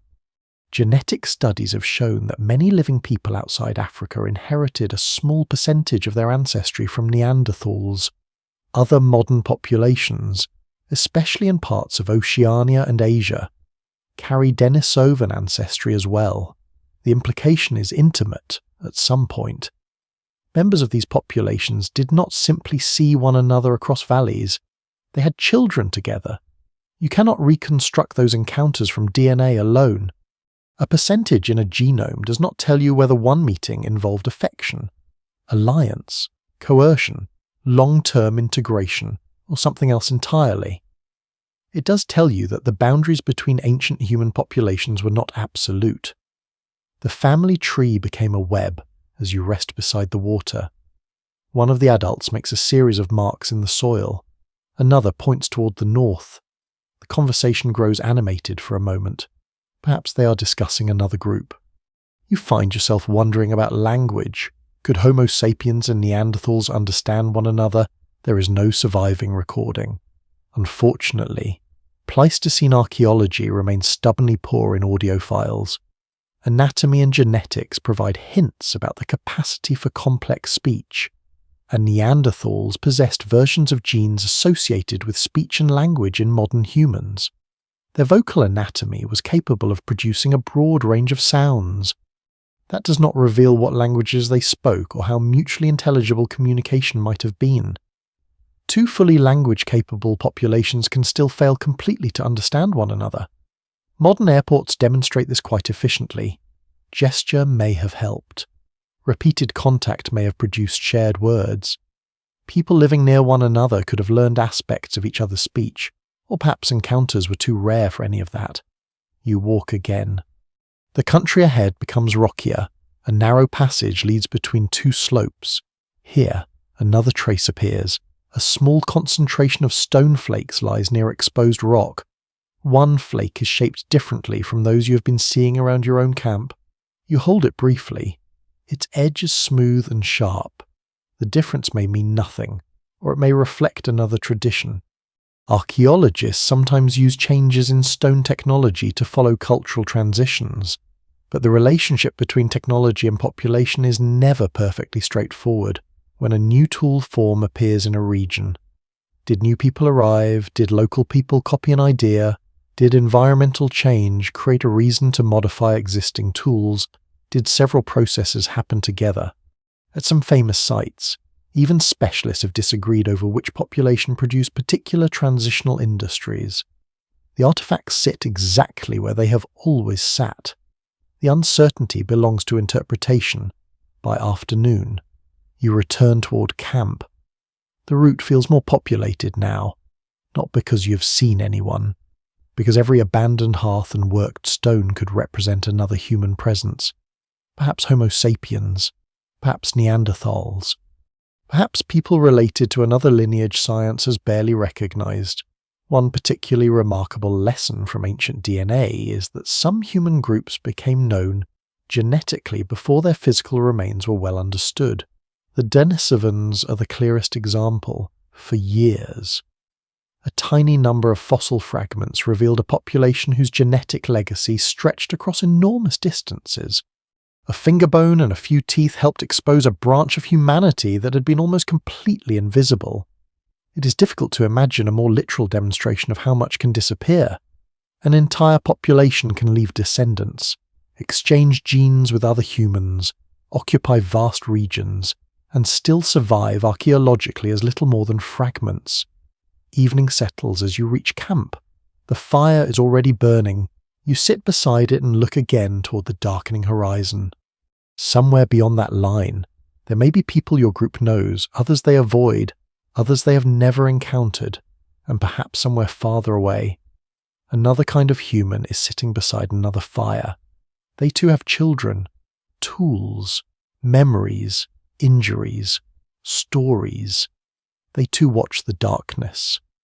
The lost human past is becoming less like a single road and more like many paths crossing, separating and joining again. Some of those paths will end. Some will continue inside the bodies of people who do not yet exist, and tens of thousands of years later, modern humans will carry pieces of those vanished populations without knowing their names. For now. The night remains quiet. No strangers arrive. Only the fire moves, and the human world beyond its light feels larger than it did yesterday. The morning begins with movement again, not hurried movement, not escape. Just the quiet gathering of things that means the camp will not remain here much longer. A hide is rolled. Several tools are wrapped together. Someone lifts a bundle of dried food. Children are called closer. The fire is reduced until only a thin ribbon of smoke rises from the ash. You have seen this before now. The pattern is becoming familiar. Stay, use the place, learn what it offers, then move. This time, however, the journey feels different because the land ahead is less familiar to some of the people around you. You notice it in the pauses. A ridge receives longer attention. A stream crossing is discussed before anyone enters the water. Several adults stop to look toward the horizon before choosing a direction. You're no longer moving only through known territory. You may be approaching the edges of it. Around 50,000 years ago, Homo sapiens was spreading through landscapes far beyond the African regions where our species first evolved. Some groups had already moved into Southwest Asia. Others were expanding across Southern Asia. Human populations would eventually reach Sahul, the combined Ice Age landmass of Australia and New Guinea. Surprisingly early, Europe would also become increasingly occupied by Homo sapiens during this broad period. These movements did not happen as one grand migration. There was no single wave of people marching purposefully toward a continent they knew existed. Expansion was likely piecemeal. A group moved into a neighboring valley. Another generation followed a coastline. A population grew. Some people separated. A drought pushed families elsewhere. A rich river system encouraged settlement farther east. Over thousands of years, tiny local decisions could carry humans across astonishing distances. You begin walking with them. The landscape gradually changes. The ground becomes stonier. Vegetation thins. The air feels drier. The group moves more carefully now. Water becomes a central concern. People look for plant growth that may indicate moisture. Low ground is examined. Animal tracks are followed partly because animals also need to drink. You realize that migration into new environments does not require perfect knowledge. It requires enough knowledge to survive the next stretch. Perhaps someone has heard about land beyond the hills. Perhaps visitors described it. Perhaps people have traveled part of the route before. Perhaps no one knows exactly what lies ahead. Human exploration may sometimes begin with information and sometimes with necessity. The group reaches a shallow valley by midday. There is water, but not much. Several small pools remain between rocks.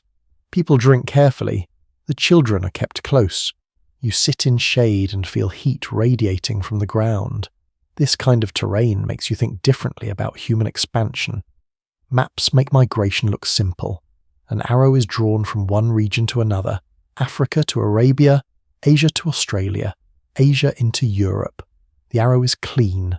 The real journey is not.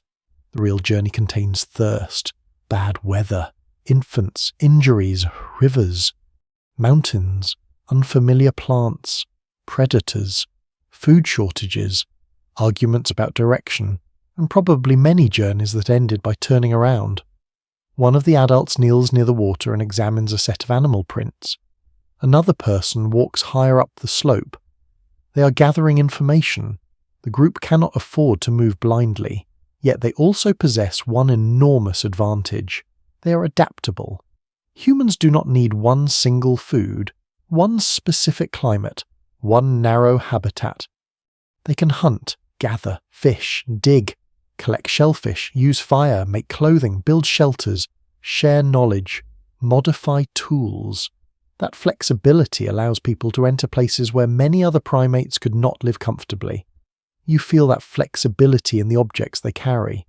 Nothing resembles the heavy equipment you might expect for a long expedition. There is no giant wagon of supplies. The important technologies are light: stone points, cutting tools, wooden shafts, cordage, hides, containers made from organic materials, fire-making knowledge, and perhaps the most portable tool of all, shared memory. The group begins moving again when the heat softens. By late afternoon, the terrain opens. Wind travels more freely here. You can smell dust. Clouds build far away. Someone points toward them. There is discussion. Weather becomes part of the route. Modern travel lets you separate movement from the environment. You can cross rain inside a car, fly over mountains, sleep in a room while wind attacks the walls outside. Here, geography enters the body directly. Cold means cold skin. Heat means thirst. Rain means wet fuel. Wind means smoke and lost warmth. Terrain becomes fatigue. The group climbs steadily. You begin to breathe harder. A child is eventually lifted and carried. An older adult falls behind slightly. Then another person slows to match the pace. The journey is collective. No one simply chooses the fastest speed and leaves everyone else to manage. That would be a very efficient way to turn one group into several smaller and more vulnerable groups. Near the crest, you stop. The view beyond is completely different.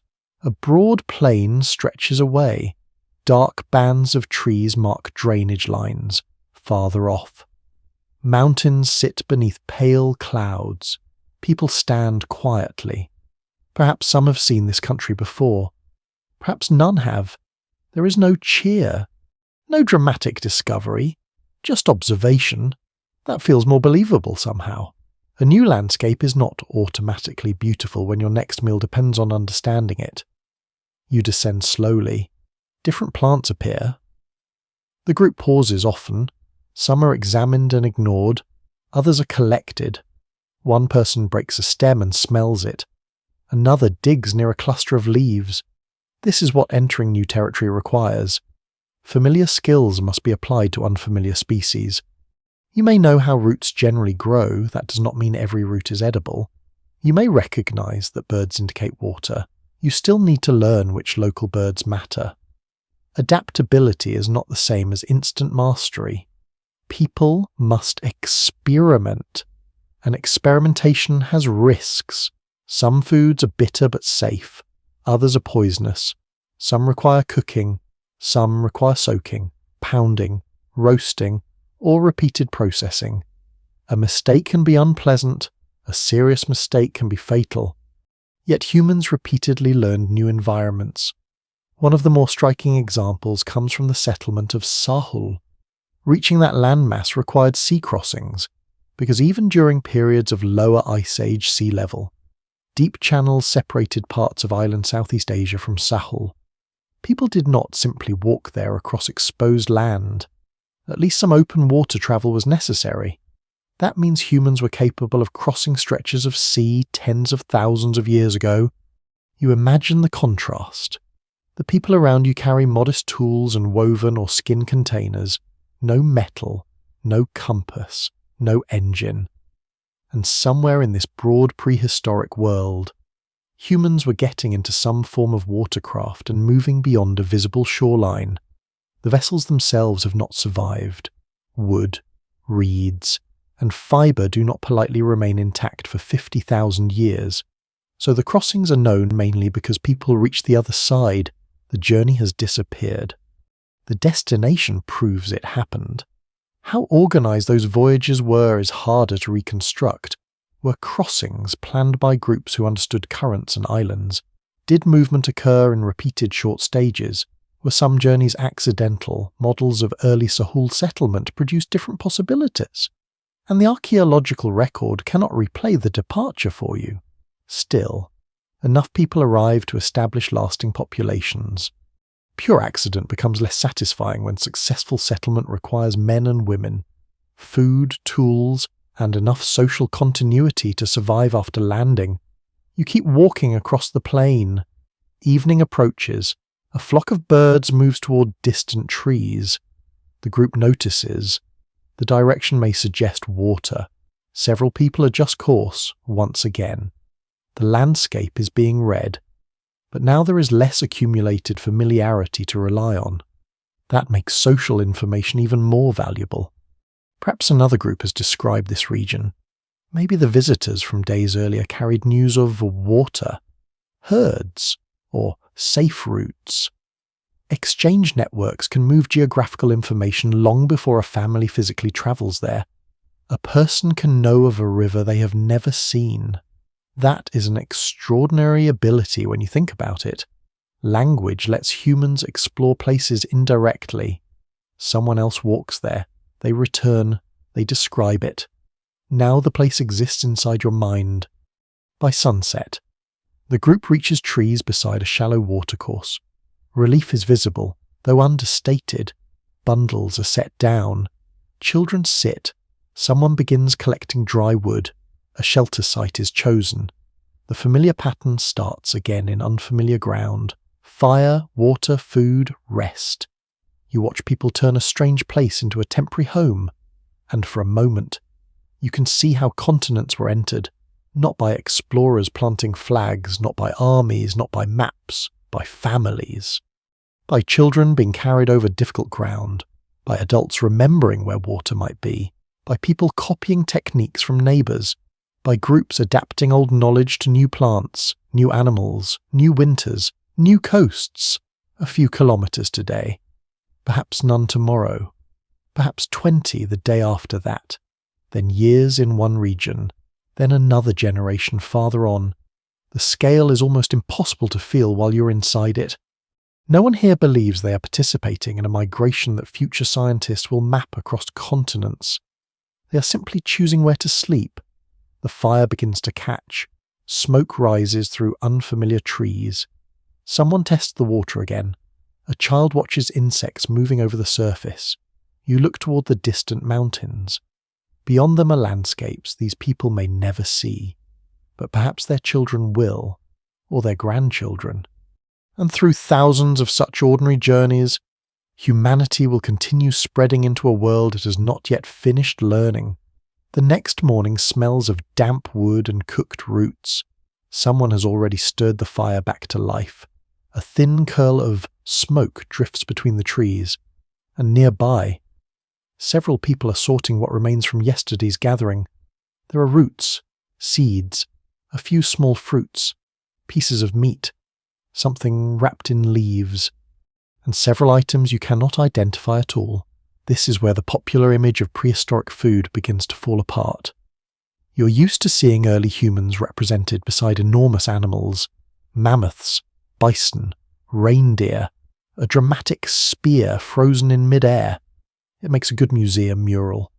It also gives the impression that everyone spent most of the day pursuing creatures large enough to crush them. The real menu was probably much broader. People living by hunting and gathering took food wherever food could reliably be found. That might mean large game. It might also mean rabbits, birds, fish, shellfish, eggs, insects, nuts, tubers, fruits, seeds, honey, leaves, marrow, and small animals that would never receive their own heroic documentary. You follow two women away from camp. One carries a digging stick. The other has a flexible container that may be made from hide, fibre, bark, or some combination of materials. The morning is still cool. Dew clings to low vegetation. Insects rise as sunlight reaches the ground. The women stop repeatedly. One plant is ignored, another is examined, a third is dug up. The root comes free with a soft tearing sound. Soil is brushed away. Part of it is placed into the container. You would probably walk past this plant without noticing it. To them, it may be breakfast. Gathering is skilled work. You need to know which species are edible, which parts can be eaten when they are available, where they grow, how much effort they require, whether they need processing, and whether harvesting too much from one patch will make returning later less useful. A root can be nutritious and still require considerable work. Some plant foods contain compounds that must be reduced through cooking, soaking, pounding, grinding, or repeated washing. Others are edible only at certain stages. The difference between food and stomach pain can be a matter of preparation. You move farther along the slope. A woman stops at a low shrub and reaches carefully between the branches. She removes several small fruits. One goes directly into her mouth. Another is handed to the younger person beside her. Then both continue. No ceremony, no feast, just calories accumulated piece by piece. This is easy to underestimate. Hunting leaves dramatic archaeological traces when large animal bones survive. Plant gathering often leaves much less. Soft tissues decay, seeds may disappear, wooden digging tools rot, baskets vanish. If you reconstruct prehistoric diet only from the most durable remains, meat can loom larger than it actually did in everyday life. Newer archaeological methods have helped correct some of that bias. Microscopic plant residues can survive on tools, dental calculus can trap tiny particles. Charred seeds may remain in hearths. Chemical signatures preserved in teeth and bones can reveal broad dietary patterns. The picture that emerges is highly variable. Some populations relied heavily on animal foods. Others had access to abundant plants or aquatic resources. Coastal groups could exploit shellfish and fish. People in different climates made very different choices. There was no universal Paleolithic dinner. You return toward water with another group. Here the food looks different again. A child is searching among stones near the bank. An adult turns over a piece of wood. Something small moves underneath. It is collected. You realize the category of edible animals can be much wider than modern taste usually prefers. Insects, larvae, amphibians, reptiles, small mammals, and shellfish can provide useful nutrition with much less risk than hunting large prey. They lack grandeur, but survival has never required grandeur. A handful of easy calories may be more valuable than a heroic plan that ends with everyone hungry. Closer to the stream, someone is checking a simple arrangement of branches and stones near shallow water. Perhaps it helps trap fish. Perhaps it directs them into a smaller space. You cannot tell exactly. Fishing technologies made from wood, cord, and plant fibre are difficult to recover archaeologically. But humans were exploiting aquatic environments far back in prehistory. In several regions, evidence shows people collecting shellfish and other shoreline foods tens of thousands of years earlier than the period you're visiting. Coasts could offer unusually predictable resources. Shellfish do not migrate at great speed, which is considerate of them. But shorelines come with another archaeological problem. Ice Age sea levels were often much lower than today, as glaciers later melted and oceans rose. Many ancient coastal landscapes disappeared beneath water. That means some of the places where prehistoric people lived, gathered food, and perhaps travelled now lie offshore. A large part of the early coastal history may therefore be sitting beneath modern seas. You stand at the edge of the stream and think about that. An archaeological map can show what survives on land. It cannot easily show every settlement drowned by changing shorelines. So when researchers try to understand migration routes and diets, absence of evidence along modern coasts can be misleading. The coast people used 50,000 years ago may no longer be the coast you see today. The group moves downstream. A man returns carrying part of a small animal. No one treats it as a major event. The animal is processed quickly. Stone edges open skin and separate tissue. Usable parts are divided. Bones may be cracked later for marrow. Nothing suggests wastefulness. But neither should you imagine perfect efficiency. People drop things. Food spoils. Bones are left behind. Animals steal scraps. Children probably reject things they dislike. Human beings remain human beings by midday. The smell of cooking spreads through camp. Something starchy is warming near the embers. Meat is placed close to heat. A few nuts or seeds may be roasted. Cooking changes texture and taste, but it also expands the menu. Some roots become softer, some toxins are reduced. Protein can become easier to chew. Food that would otherwise demand long processing with teeth can be partly processed by heat instead.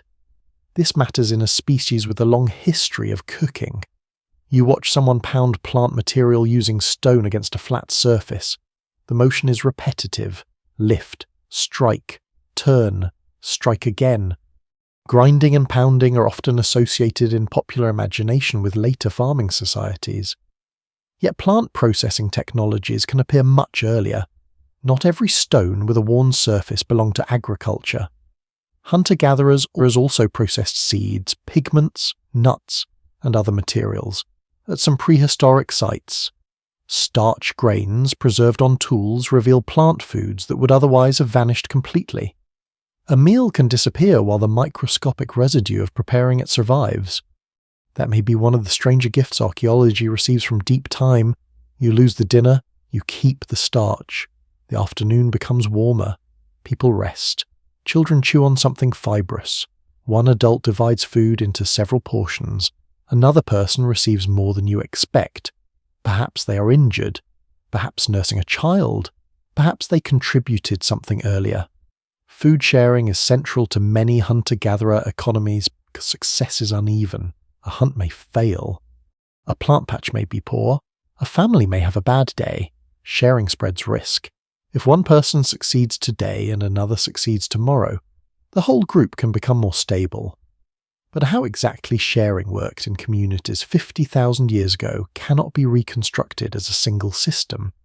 Some foods may have been widely distributed, others may have remained within households or close kin. Prestige, obligation, age, partnership, and local custom could all influence who received what. A pile of animal bones cannot explain every social rule operating around the meal. You see only the outcome. Several people eat together, others eat nearby, children move between them, someone takes a piece and walks away. No one objects. A little later, a person returns with honey. That causes more obvious interest. Honey is energy-dense and highly desirable in many foraging societies. Finding it may involve watching bees, recognizing nesting places, climbing, smoking insects, or following experienced gatherers. It is one of those foods that reminds you prehistoric diets were not composed entirely of grim survival rations. Sweetness existed. Preference existed. People probably had favorite foods. Children almost certainly had opinions. You imagine someone 50,000 years ago saying, in whatever language they spoke, that they are tired of roots again. The possibility feels entirely reasonable. Toward evening, the remains of the meal are scattered around the hearth. Bones, ash, plant fragments, a few discarded shells, stone flakes. This is exactly the sort of debris future archaeologists may find. But even here, the record is selective. Large bones survive better than berries. Shell survives better than leafy greens. Burned seeds survive better than unburned ones. What lasts can distort what mattered. That problem follows you through every meal. You look at the people eating quietly around the fire. No one thinks of themselves as following a Paleolithic diet. There is no doctrine, no fixed menu. They eat what this land offers, what their knowledge allows them to find, what season makes available, and what labor makes worthwhile. Tomorrow that may change. Another valley may mean different plants. Another season may mean different animals. Another coastline may offer shellfish instead of roots. Food is not a single tradition. It is an ongoing conversation with place. Night settles. The fire softens. Someone passes the last small piece of honey to a child. The child eats it immediately. And in that tiny moment, 50,000 years feels less distant again. The weather changes before anyone speaks about it. At first, the difference is small. The morning air feels sharper. Clouds gather lower over the horizon. The wind carries less warmth than it did yesterday. Someone near the fire looks up more than once. Another person checks the sky while tying a bundle. You notice the mood of the camp becoming more attentive, not afraid, prepared. Around 50,000 years ago, the climate of the planet was unstable compared with the relatively mild conditions that would later support farming and permanent settlements in many regions. Ice Age environments shifted repeatedly. Cold phases deepened. Rainfall patterns changed. Grasslands expanded or contracted. Forests moved. Deserts widened or narrowed. Rivers altered course. Animal populations responded. And every one of those changes affected human beings who depended directly on local ecosystems. A place that supported a group for years could become less reliable. A water source could shrink. Herds might move farther away. Plants could flower later. A route that once felt ordinary might become dangerous.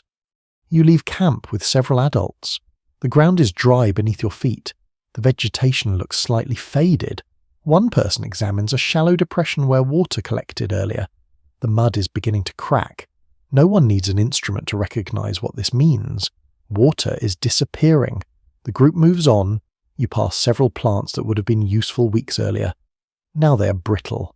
Seed heads rattle softly in the wind. The sound is almost peaceful. But to people who depend on those plants, the change is information. Seasonal knowledge allows a group to anticipate many shifts. Yet climate does not always behave as expected. A dry season can last too long. Cold can arrive unusually early. Heavy rain can fail. When that happens, memory becomes a survival tool. Perhaps an older person remembers another spring. Perhaps someone knows of a valley where water lasts longer. Perhaps visitors once described a river farther south. You begin to see why social connections and environmental knowledge cannot really be separated. When the land changes, people need options. By midday, clouds cover the sun. The temperature drops enough that you pull your covering closer. Several people return to camp earlier than expected. There is discussion. Bundles are opened and checked. Food is counted in the practical, visual way of people who do not need numbers written on a page to know whether supplies are sufficient. You can sense the question hanging over the camp. Stay or move? There is no council chamber, no map spread across a table. But the decision is serious. Remaining means relying on water that may continue to fall. Moving means spending energy and risking an unfamiliar route. This kind of calculation must have happened countless times across deep prehistory. Archaeological layers sometimes show human occupation appearing and disappearing as environments changed.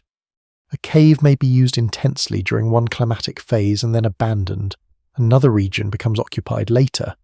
Those shifts can reflect many things: temperature, rainfall, animal movement, population pressure, competition, changing technology, or combinations that are impossible to untangle cleanly. The temptation is to draw one neat cause. The ancient world rarely cooperates. You sit near the fire while light rain begins. The drops strike dry soil and release a smell that feels almost sweet. For a moment, everyone seems relieved. Rain means water, but too much rain creates different problems. Wet wood burns badly. Shelters leak. Cold becomes more dangerous when clothing and bedding are damp.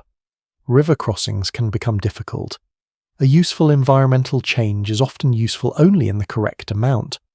The group covers several bundles.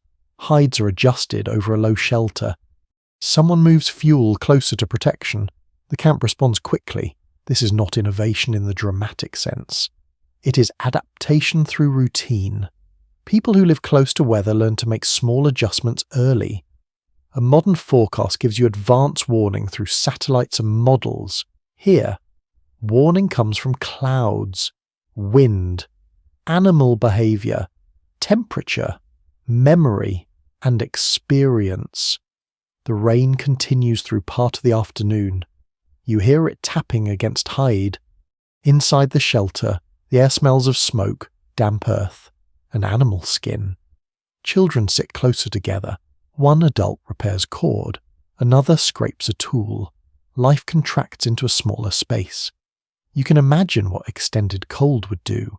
More fuel required, more calories needed, longer periods spent sheltering, greater pressure on clothing, more difficulty for infants and older adults. When climates shifted significantly, human groups had to adjust not just where they lived, but how they organized daily life in colder regions. Clothing becomes crucial. Animal skins can be scraped, softened, cut, wrapped, tied, and stitched. The appearance of eyed needles in later Upper Paleolithic contexts demonstrates increasingly tailored clothing, but fitted garments may have existed in simpler forms before such needles became common. The absence of fabric does not mean the absence of sophisticated clothing. Again, organic materials mostly disappear. A person could wear a carefully constructed outfit and leave behind only the stone tool used to prepare it. The rain eventually weakens. People emerge. The landscape looks darker. Small drops cling to leaves. Water runs in narrow channels between stones. Children immediately begin touching everything that has become muddy. Some habits appear comfortably timeless. The adults focus elsewhere. One checks the stream. Another examines the horizon. The rain has helped, but not enough to settle the larger problem. You walk with an older woman toward higher ground. The wind is stronger there. She stops beside a cluster of plants and looks toward distant hills. Her face gives nothing away. You wonder how many environmental changes she has seen in her lifetime. Perhaps several unusually dry years. Perhaps a severe winter. Perhaps a flood that altered a familiar route. In a society without written climate records, personal memory can stretch the useful past only so far. Beyond a few generations, stories take over. A remembered drought may become a tale. A migration route may be preserved because grandparents repeated it. A dangerous winter might remain in a group's oral history long after the people who experienced it are gone. Whether specific climate events were encoded this way in communities 50,000 years ago cannot be demonstrated directly. But oral societies are capable of preserving environmental memory with remarkable persistence. The difficulty lies in connecting that general human capacity to a particular archaeological site. You can imagine it. You cannot label it as certainty. From the ridge, you see movement in the distance. A small herd crosses open ground. They are heading toward a lower country. The woman watches for a long time. Animals respond to environmental change too. Their movement may signal water, season, pressure, new pasture. Humans who depend on animals must follow those changes or find alternatives. This creates one of the quieter engines of prehistoric migration. People do not always move because they want a new world. Sometimes the old world stops working. You descend. Near camp, someone is examining a set of stored stone pieces. That seems unrelated to climate until you think about mobility. If the group leaves, raw materials matter. Good stone may not be available immediately in the next region. Tools need to be prepared. Food needs to be carried. Children need help. Fuel will have to be found again. A move affects everything by sunset. The decision seems to have been made. The group will probably leave soon, perhaps tomorrow, perhaps after another day. There is no visible panic, only preparation. That calmness is revealing. Environmental instability is not always catastrophe. For mobile groups, movement is part of life. The danger comes when change becomes too rapid, too widespread, or too persistent for familiar strategies to work. Prehistoric populations experienced such pressures repeatedly. Some groups moved, some adapted locally, some merged with others, some may have disappeared. Genetic studies show that ancient human population sizes sometimes contracted sharply. Archaeological records can become thin or vanish across particular regions. Climate may have contributed to some of those changes, but linking one population decline to one climatic event is rarely simple. People are affected by environments, but also by disease, competition, social networks, technology, and chance. A cold interval does not produce the same outcome everywhere. Human history is messy even before anyone writes it down. Night settles over the damp camp. The fire burns with more smoke than usual because the wood is wet. Everyone sits closer. Water drips occasionally from the edge of the shelter. The temperature continues to fall. You listen to the small sounds, a child breathing, wood shifting in the fire, wind passing through wet leaves, someone speaking quietly. This is how climate change is experienced from inside a human life. Not as a graph, not as a line on a chart, as colder hands, a missing plant, a shrinking pool, a delayed herd, a discussion beside the fire, a decision to move tomorrow. The landscape may look almost the same, But the group already understands something you're only beginning to feel. The rules have changed, and survival means noticing before the land makes the decision for you. The group leaves before the sun has fully warmed the ground. No one seems surprised by the decision. Bundles are lifted, children are gathered. The fire is broken apart until only darkened soil and faint warmth remain. You glance back once as the camp disappears behind scrub and low trees. Yesterday, it felt occupied. Today, it is already becoming archaeology. The journey ahead is not especially dramatic. That is what makes it revealing. People walk, they stop, they drink, they adjust loads. Someone carries a child for part of the route. An older adult receives help on uneven ground, several times. The group changes direction after examining the landscape. By midday, you reach a broad stretch of open country where the wind moves steadily across dry grass. There is no obvious shelter nearby. The people spread out slightly but remain within sight of one another. You begin thinking about how small this group really is.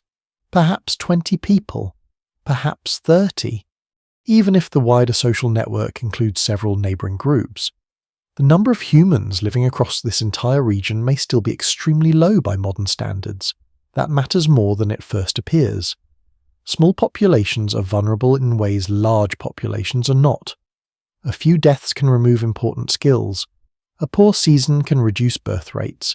A disease outbreak can affect a large fraction of a community. A conflict can divide relatives. A failed migration can leave no replacement group nearby. Even simple bad luck becomes more powerful when there are very few people.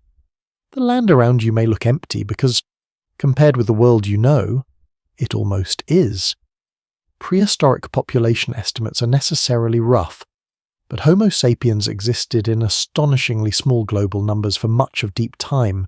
There were no millions living in one city, no dense agricultural valleys, no enormous states. Humanity was scattered, thinly, unevenly. Some environments supported more people, others may have contained almost none. A population could occupy one region for generations and then disappear from it. The archaeological record might show a gap. That gap could mean people truly left, or it might simply mean the later traces have not been found. You walk farther. The open plain begins to rise, near the top of a low hill. The group pauses. Several people look behind you. The route already seems long. Imagine this group becoming separated from neighbouring communities for several generations. Perhaps a river changes course. Perhaps another population occupies the easiest route. Perhaps rainfall declines between them. Perhaps people simply stop making the journey. Isolation does not have to be absolute to matter. Even reduced contact changes things. Fewer marriage partners are available. Less information moves between groups. Technologies can develop independently. Stories drift apart, words change, and genes begin following smaller circles. Ancient DNA has made this part of prehistory especially interesting. Human populations that once seemed like broad, simple categories often turn out to contain repeated episodes of separation and reconnection. Lineages split. Some remain isolated for thousands of years. Others meet again. Interbreeding follows. Then populations shift once more. The genetic history is not a clean sequence. It resembles threads repeatedly separating and knotting together. Some threads survive in modern people, others end completely. You descend into a shallow valley. There is water here, although not much. Several people kneel to drink. A child splashes one hand into the edge and is quickly pulled back. Nearby, someone notices animal tracks. The group rests. You sit under a patch of shade and think about disappearance. A population does not need to leave a dramatic final trace before it vanishes. There may be no last camp, no obvious final generation. Numbers can simply decline. One family joins another group. Another fails to raise surviving children. A few people migrate elsewhere. A small community loses contact with its neighbours within a century. What once looked like a stable population may no longer exist as a distinct group. From the perspective of archaeology, That can happen almost silently. The silence grows even deeper when traditions disappear. Suppose this group makes a particular type of tool. The technique is taught to children. It lasts for 500 years. Then the population shrinks. The final skilled maker dies before teaching enough others. The technique vanishes. Future archaeologists may notice that one artifact style abruptly stops appearing. It is tempting to imagine a revolution. A new people, a dramatic cultural break. The reality may have been much quieter, perhaps only a few people failed to pass something on. You watch an adult repair a damaged tool. A child nearby pays little attention. That small scene suddenly feels important. Cultural continuity depends on learning. Skills are not automatically inherited. A child may carry the genes of a toolmaker and still know nothing about stone fracture unless someone teaches them. This means population size can influence cultural survival. When communities are very small and isolated, complex skills may be easier to lose simply because there are fewer people available to remember, practice, and transmit them. The relationship is not mechanical. Small groups can preserve sophisticated traditions for very long periods. Large groups can abandon technologies quickly. Still, the number of social connections available to learners matters. More people can mean more teachers, more specialists, more chances that one person remembers what another forgets. You begin walking again, later in the afternoon. You find a cluster of stone fragments near an old shelter. The people around you examine them. Someone chooses one piece and carries it away. The rest remain. You wonder who made them. Perhaps relatives, perhaps strangers, perhaps a group that no longer exists. The landscape may contain traces of vanished neighbours. That possibility is difficult to prove from a few flakes, but across the wider human past, entire genetic populations have disappeared while leaving only faint evidence of their existence. Some ancient groups are known because fragments of their ancestry survived inside other populations. Others appear briefly in genetic reconstructions and then vanish. A person alive today may carry a small inherited segment from people whose culture, language, appearance, and self-identity are completely unrecoverable. It is a strange form of survival, not memory, not history, inheritance without a name. Near sunset, the group reaches a more protected valley. A new camp begins, while others collect wood. You watch two adults sort small pieces of stone. One piece differs from the local material. It may have come from far away. That means contact has not disappeared completely. Perhaps someone traded for it. Perhaps a relative brought it from another region. Perhaps one of the adults travelled there years ago. Connections can stretch farther than a campsite, but networks themselves are fragile. A path used for generations can fall out of use. A marriage relationship can end. A neighbouring group can move. Climate can make an old meeting place inaccessible. Once contact breaks, reconnecting may not be simple. There are no addresses, no coordinates, no written message saying where everyone went. Human networks depend on people remembering people. That makes population decline doubly dangerous. You can lose individuals and the links between individuals. The fire begins to catch. The group settles. Someone distributes food. You notice that several adults are missing compared with the larger gathering you saw days earlier. Perhaps they travelled elsewhere. Perhaps this is simply a smaller subgroup. The exact composition shifts. Prehistoric communities may not have remained fixed units. People could move between camps. Partners could join other groups. Families might separate temporarily and reunite later. This fluidity complicates every attempt to calculate population. What counts as one group? How long does it remain one group?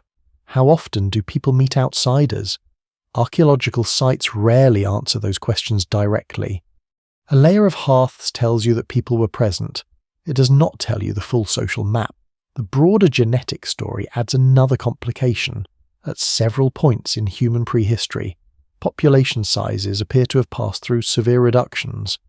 These bottlenecks can leave long-lasting signatures in genomes, but reconstructing exactly when they happened, how severe they were, and what caused them is difficult. Different genetic models can produce different estimates.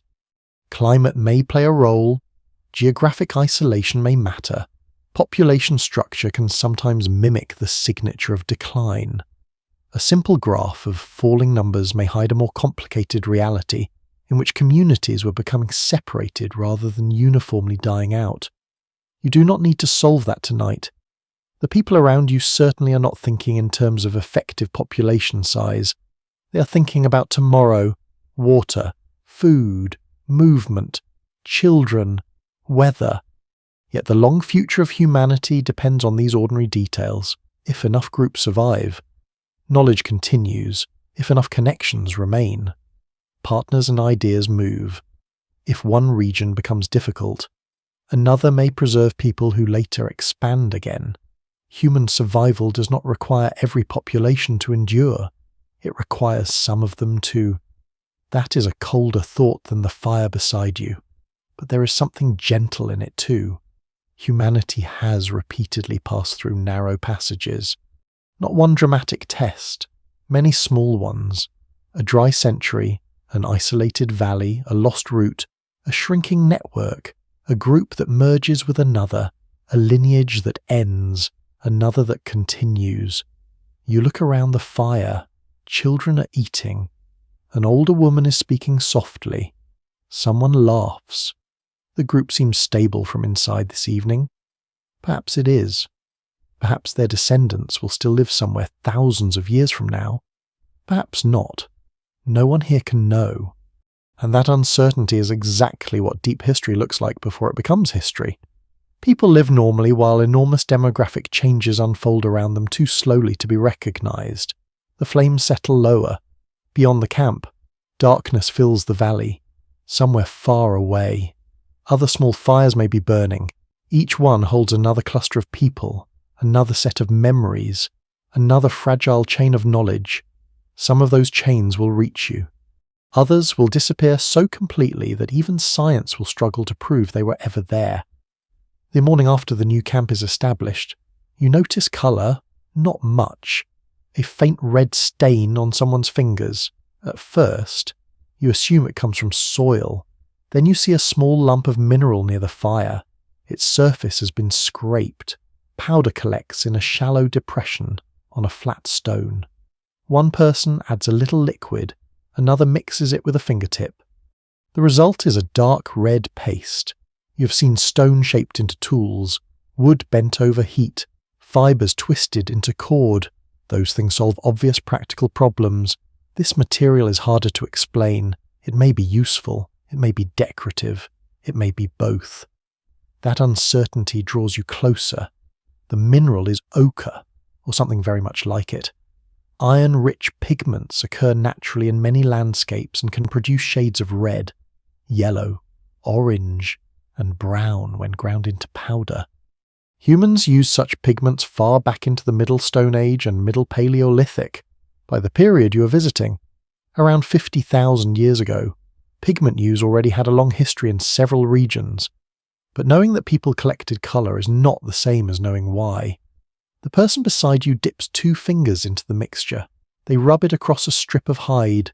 The red becomes brighter against the pale surface. Then another mark is added. A line. A second line. Perhaps this is decoration. Perhaps preparation. Perhaps the pigment protects the material in some way.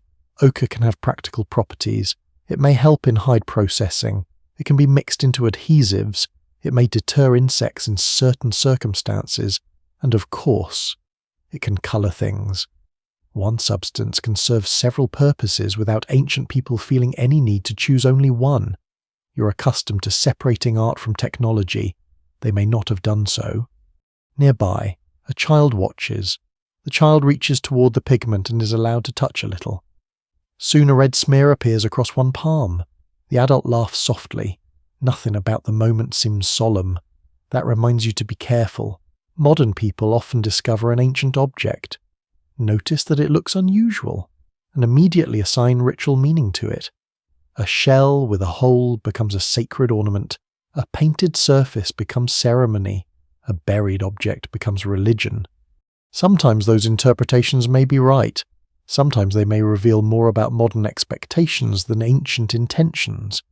You follow the pigment-stained adult toward a rocky surface near camp. The person rubs a small amount onto the stone. A patch of red remains. Then they leave. No pattern, no obvious image. Just colour. If that patch survived for 50,000 years, what would you say it meant? You could write pages of interpretation. The person who made it may have spent 3 seconds doing it. That gap between action and explanation is one of the central difficulties of deep prehistory. Later in the day, you notice another object, a small shell. There is no sea nearby. The shell has a hole through it. Its edges around the opening appear worn smooth. Someone passes a cord through it. Several similar pieces already hang together. Now the function seems easier to recognize. Adornment. Perhaps a necklace. Perhaps something attached to clothing. Perhaps a marker worn on the body. Shell beads and perforated ornaments appear at prehistoric sites in Africa and Eurasia, tens of thousands of years before your visit. With some examples much older than 50,000 years, their presence is important because they suggest that people valued objects beyond immediate cutting, digging, or cooking functions. A bead is useful in a different way. It can communicate. But what does it communicate? That is where the certainty ends. Maybe the shell means adulthood, maybe family connection, maybe beauty, maybe partnership, maybe status, maybe nothing more complicated than, I like this shell. You turn it in your fingers. Its surface catches the light. Someone had to collect it. Someone had to carry it inland or receive it from another person. Someone made the opening. Someone kept it. That is a considerable investment for a tiny object. Its value, therefore, may have existed mostly inside a shared understanding. Material becomes meaningful because people agree that it is meaningful. Your own world works much the same way.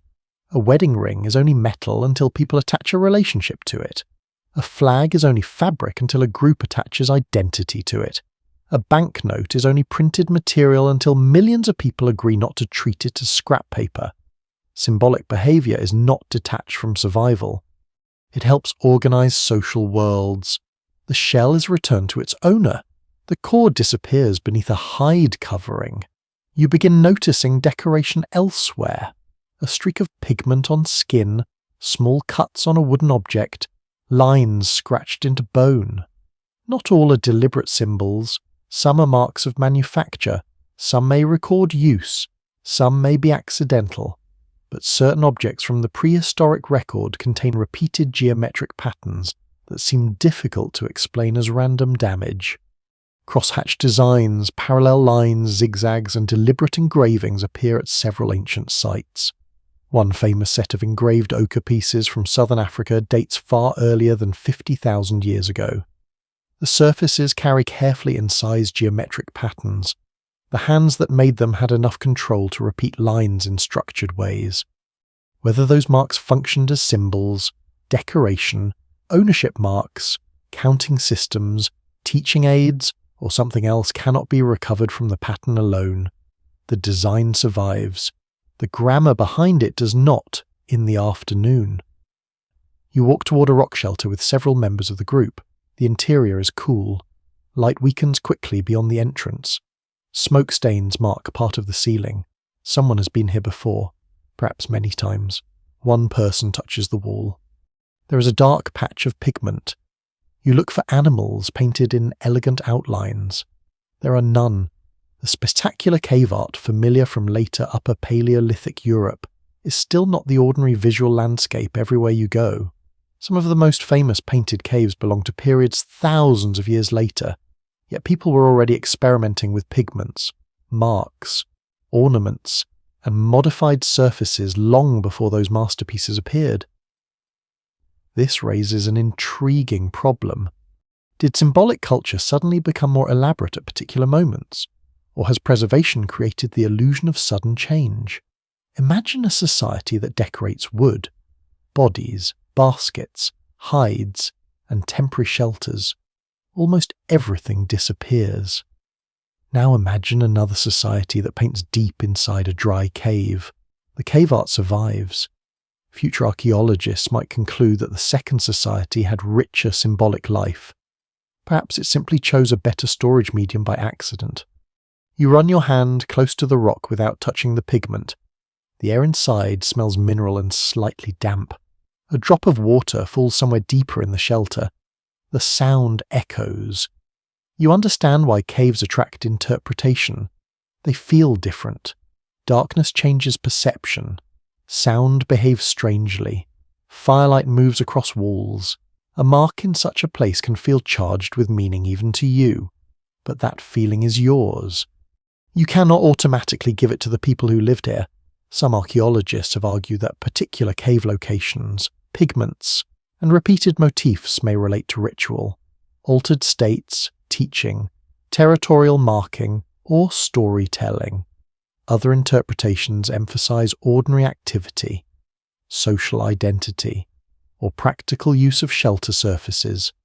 No single explanation works everywhere. Different marks may have meant different things even within the same community. You return outside. Sunlight feels almost too bright after the shelter. A woman is sitting near the entrance with a small object resting on her knee. It appears to be bone. Several short lines have been cut into it. She turns it over, adds another, then stops. You want desperately to know why.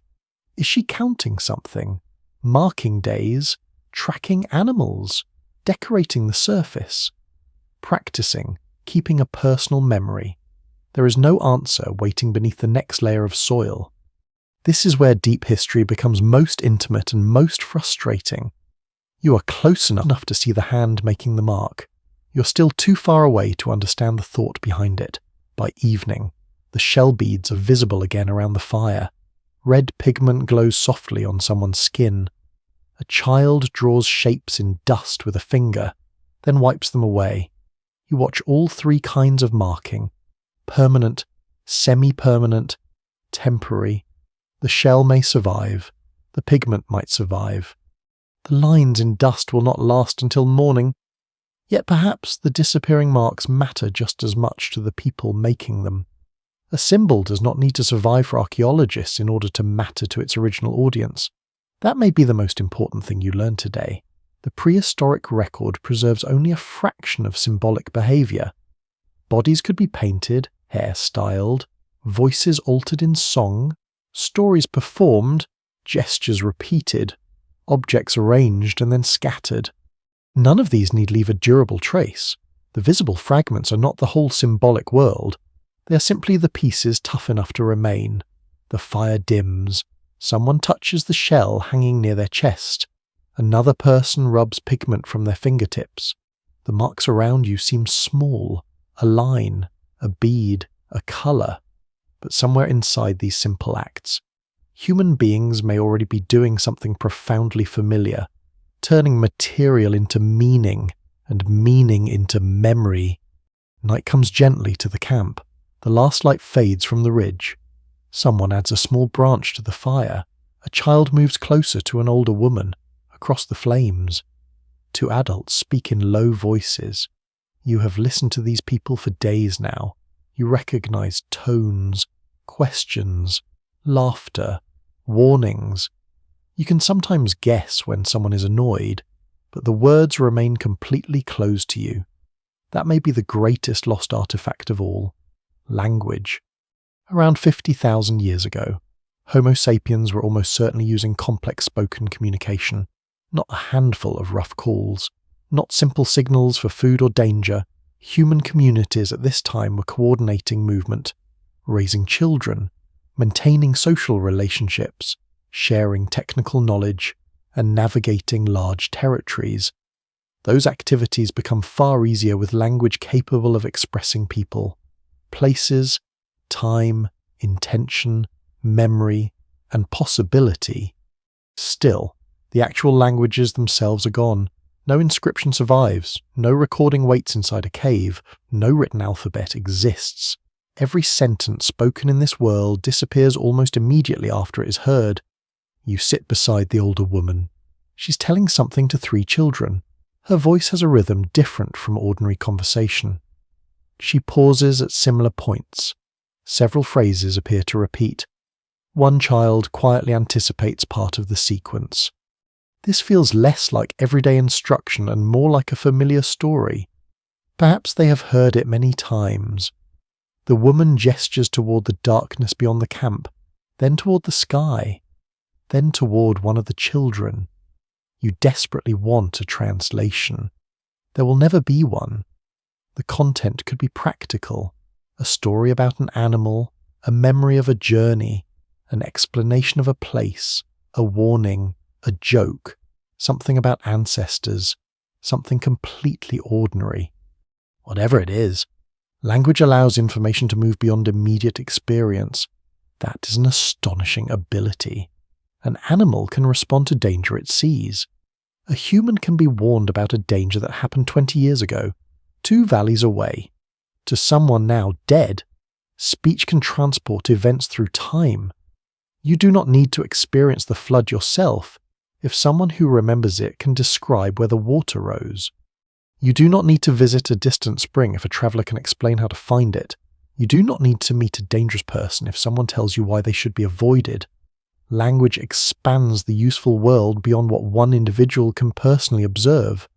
That may help explain how small populations survived in large, unpredictable landscapes.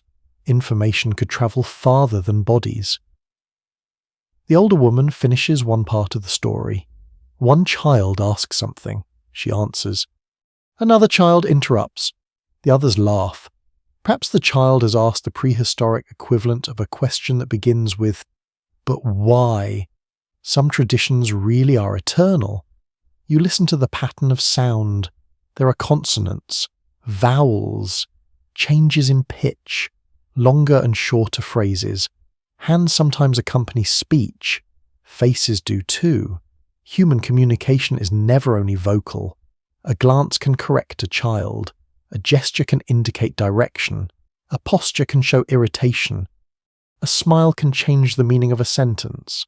Language operates inside a larger social system. You wonder what these people call one another.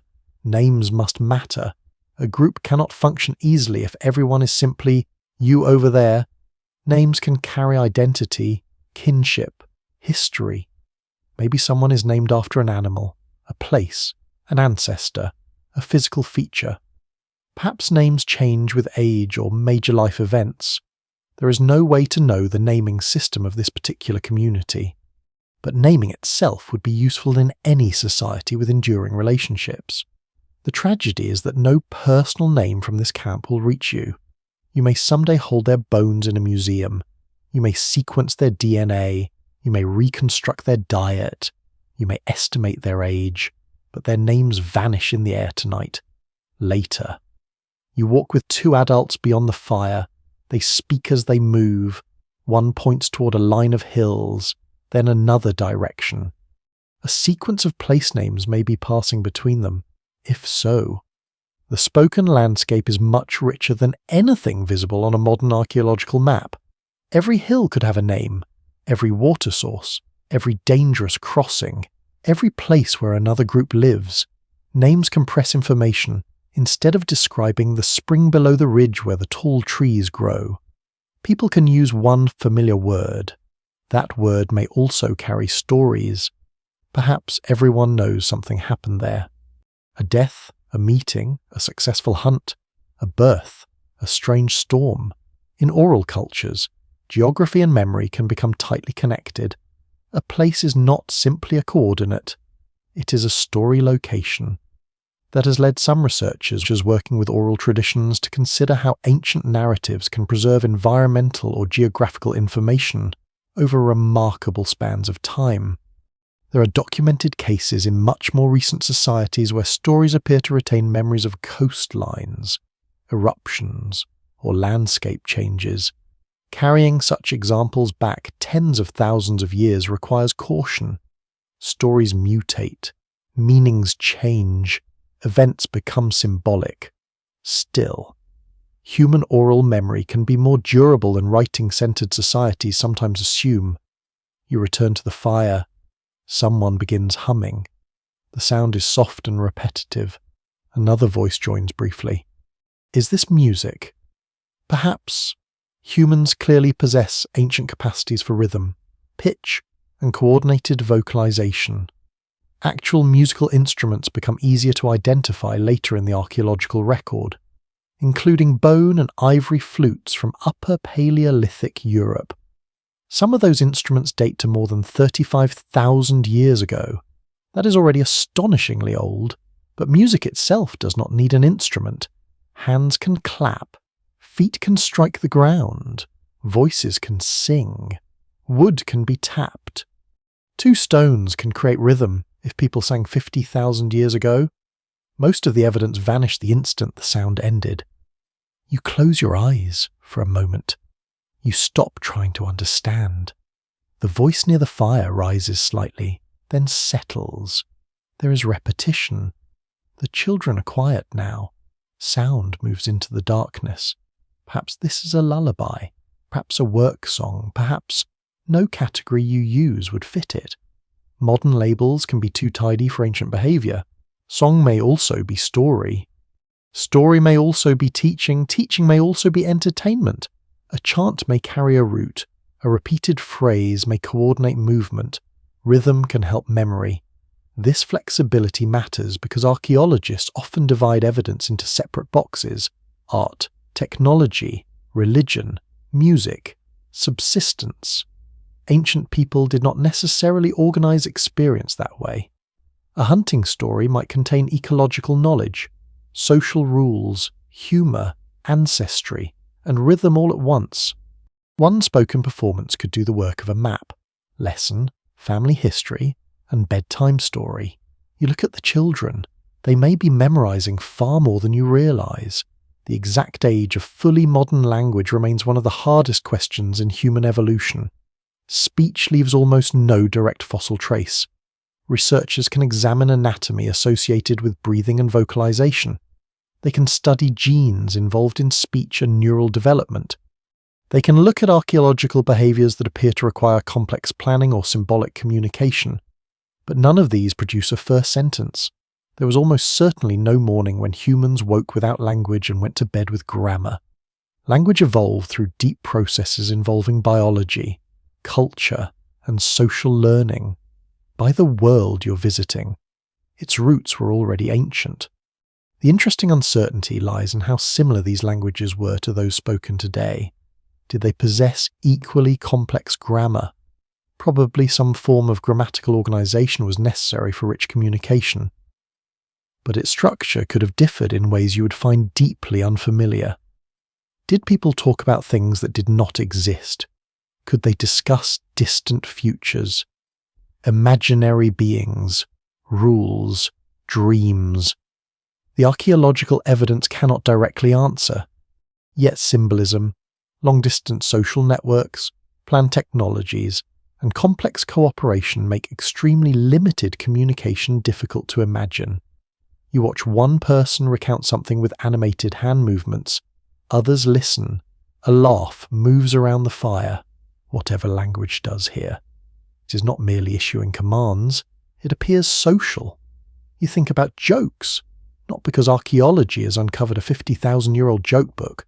Sadly, civilization has failed you there. But humour depends on expectations, shared knowledge, timing, and relationships. There is no reason to assume prehistoric people lacked it. A hunter returns unsuccessfully. Someone makes a comment. Everyone laughs. An old story contains a ridiculous character. Children repeat the funniest part. All of this could happen without leaving one physical object.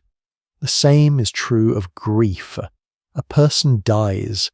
Their name continues to be spoken. Stories preserve them. Children who barely remember the face may know the story. After several generations, details shift. Eventually the person becomes ancestor, character, lesson, or forgotten name. Then perhaps nothing remains.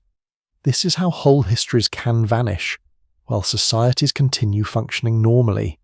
The loss is gradual. No archive burns. No library collapses. The final person who remembers simply stops speaking. Later, near the edge of camp, you hear a conversation between two adults. One says a short phrase, the other repeats it differently. The first corrects them. Perhaps they are discussing pronunciation. Perhaps you are imagining it, but language itself is constantly taught. Children acquire it by listening. Visitors may learn unfamiliar words. People who marry into another group may bring accents or vocabulary. Contact between populations can change speech. Isolation can change it too. Over generations, languages split. After enough time, related communities may no longer understand one another easily. If human groups have been separating and reconnecting for tens of thousands of years, then entire language families may have risen and disappeared long before anything was written. The oldest language families reconstructed by modern linguistics reach only a fraction of the way back to this camp. Beyond that depth, sound changes and vocabulary, replacement erase reliable connections. 50,000 years is far beyond what historical linguistic methods can confidently reconstruct. You cannot work backward from English, Arabic, Mandarin, or any modern language and recover what these people are saying tonight. The chain is too long, too many branches have vanished. The fire is lower now. The older woman speaks again. One child is already asleep, another stares into the coals. You realize that the story being told may never be repeated in exactly the same way. Tomorrow, one detail changes, years later. Another speaker changes something else. Perhaps the tale lasts centuries. Perhaps thousands of years. Perhaps it disappears next generation. You will never know. But as the final voices soften, you understand why the silence of deep prehistory can be misleading. It was not a silent age. It may have been full of names, arguments, instructions, songs, jokes, warnings, promises, stories repeated under stars. Science can recover stone from this camp. It can recover charcoal, perhaps bone, perhaps pigment, but the richest layer of human life has already escaped. It is passing through the night air around you right now, and then it is gone. By morning, the camp has become quieter again. The visitors are long gone. The children move through familiar routines.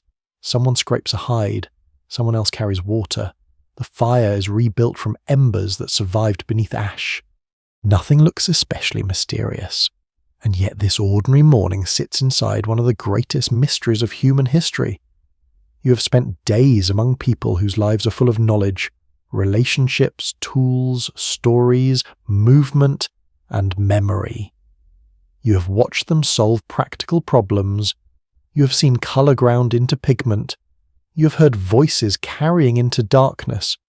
You have crossed landscapes mapped inside human memory.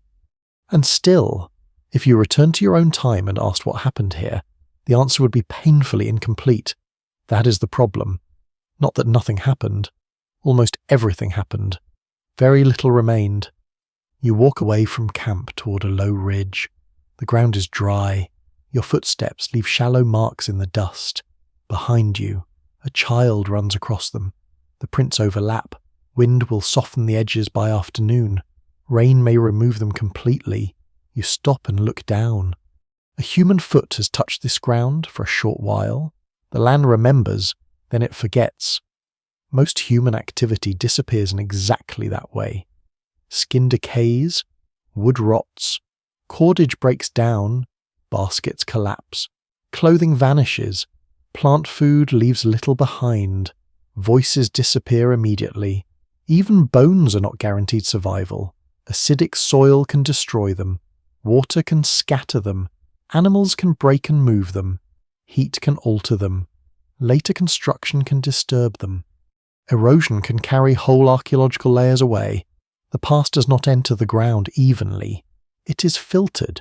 You continue toward the ridge, near a shallow shelter. Someone has left several stone flakes. Those may survive. Stone is durable. That simple fact shapes your entire picture of prehistoric life. Imagine reconstructing your own century 50,000 years from now, using only objects made from materials that resist decay. What would remain? Perhaps glass, ceramics, some metals, fragments of concrete. Many of the things that actually define your daily experience might be missing: messages, music, photographs stored electronically, soft furnishings, food packaging, books if conditions were poor, clothing, conversations, whole relationships. A future archaeologist might build an accurate catalogue of durable objects and still misunderstand what your days felt like. Now multiply that problem across tens of thousands of years. The archaeological record is not a recording, it is debris that survived repeated destruction. You reach the ridge from here. The country stretches toward a distant river. The river looks permanent. It is not. Over thousands of years, rivers migrate. They cut new channels. Floodplains build and erode. Sediment buries old camps. Then water removes them again. A site can exist for 10,000 years and vanish in one episode of erosion. Elsewhere, burial can protect evidence beautifully.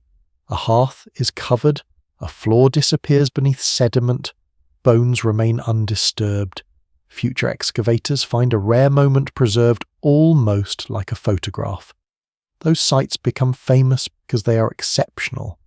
The danger comes when exceptional preservation is mistaken for typical life. You walk downhill toward the river. The air grows cooler near the water. Birds call from reeds. People have probably used this place repeatedly. There is food, water, stone nearby, perhaps fish, perhaps useful plants. Yet much of the ancient shoreline you see would not stay where it is. The same problem becomes even larger along coasts. During the Ice Age, enormous amounts of water were locked in glaciers. Sea levels stood far below modern levels at various times. People living near ancient shorelines occupied landscapes that are now submerged. When later, warming raised the oceans, coastal plains disappeared beneath the sea. Think about what that means.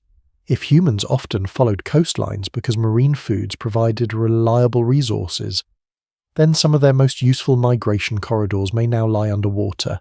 Camps, paths, shell-gathering places, boat-launching areas, freshwater springs near old shores, all drowned. Modern archaeologists can search present-day land very carefully and still miss huge portions of the original inhabited world. The map itself has changed. You kneel near the riverbank. A shell fragment lies in the mud. It is small enough that you almost ignore it. A fragment like this could become evidence someday.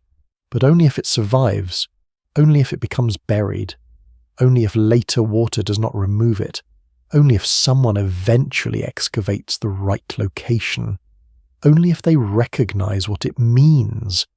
The number of accidents required for archaeological discovery is astonishing. First, something must survive. Then it must remain accessible. Then a researcher must find it. Then dating must work. Then interpretation begins. Every stage loses information. This helps explain why vast stretches of human time are represented by scattered sites rather than continuous records. The apparent emptiness between them may be real, or it may be an artifact of preservation. A group could have occupied a valley for generations without leaving a site that modern researchers will ever discover. You return toward camp by another route. On exposed ground, you pass animal bones bleached by weather. Some are already cracking. Within years, they may fragment completely. The site is a reminder that even hard tissue is temporary under the wrong conditions. Caves and rock shelters preserve prehistoric material unusually well because they can protect deposits from weather and erosion. That creates another distortion. Caves often dominate public images of prehistoric humans. Cavemen, cave families, cave fires. But humans did not necessarily spend most of their lives deep inside caves. Many groups probably lived in open-air camps, temporary shelters, river valleys, grasslands, forests, coasts, and places that left weaker archaeological traces. Caves survive, so caves get remembered. An open camp beneath a hide shelter can disappear almost completely. A dramatic limestone chamber lasts. The Stone Age, seen through preservation. can therefore become much more cave-shaped than actual life was. You smile at the thought. History has a housing bias. Near camp, an adult is repairing something made from wood. You watch the scraping motion. The object may be useful for years. When eventually discarded, it could vanish entirely. The stone scraper survives instead. Future researchers might find the scraper and infer woodworking from microscopic wear or residue. Sometimes they can. Usewear analysis can reveal polish, scratches, edge damage, and residues produced by working particular materials. Tiny traces on stone can indicate contact with hide, wood, bone, meat, or plants. This allows archaeology to recover some missing activities indirectly. The tool becomes a witness, not a perfect witness. Edges may have served several tasks. Post-depositional damage can mimic use. Residues can contaminate surfaces. Still, microscopic techniques have opened parts of prehistoric life that simple artifact classification could never reveal. You imagine a researcher examining this scraper under magnification 50,000 years from now. The worker sitting in front of you would become a pattern of polish, their hands gone, their name gone, their wooden object gone, only wear on stone remains. There is something almost poetic about that, although the worker would probably prefer you help with the scraping. By afternoon, the group moves toward another nearby shelter. You follow, inside. Several old hearth traces appear beneath newer ash. The place may have been used many times. Repeated occupation creates layers. If conditions are favourable, those layers can preserve a sequence. One generation, then another, perhaps another population entirely. Archaeologists read these layers carefully because the order matters. Lower usually means older, provided the deposit has not been disturbed. But prehistoric sites are rarely perfectly tidy. Animals dig, roots grow, water moves sediment, people make pits. Later occupants disturb earlier floors. A burrowing animal can relocate an artifact thousands of years upward or downward in the sequence. Suddenly, a beautifully simple timeline becomes less beautiful. This is why dating methods matter so much. Radiocarbon dating can estimate the age of organic material such as charcoal or bone, but it has practical limits as you approach roughly 50,000 years and beyond. The remaining radioactive carbon becomes extremely small. Contamination from younger material can distort results. Other methods are therefore important for deeper periods. Luminescence dating can estimate when sediment grains were last exposed to light. Uranium series methods can date certain mineral formations and bones under suitable conditions. Each method answers a slightly different question. Each carries uncertainty. There is no universal prehistoric clock buried beside every hearth. A date often arrives as a range. Then several ranges must be compared. You begin to appreciate how difficult it is to build a timeline covering 70,000 years from scattered caves, riverbanks, teeth, ash layers, shell fragments, and stone tools. The wonder may not be that gaps remain. The wonder may be that science has reconstructed as much as it has. Outside the shelter, clouds are beginning to gather. You walk back toward camp. Another problem follows you. Even every surviving site were perfectly preserved. Almost all of them remain undiscovered. Many are buried beneath cities, roads, fields, forests, deserts, volcanic deposits, meters of sediment. Others sit in politically inaccessible regions. Some lie beneath lakes or oceans. Some have already been destroyed by mining or construction before anyone recognized them. Archaeology studies a sample of a sample of a sample, and from that, humanity tries to tell a global story. This is why a single new site can change entire arguments. One unexpected date can push a migration earlier.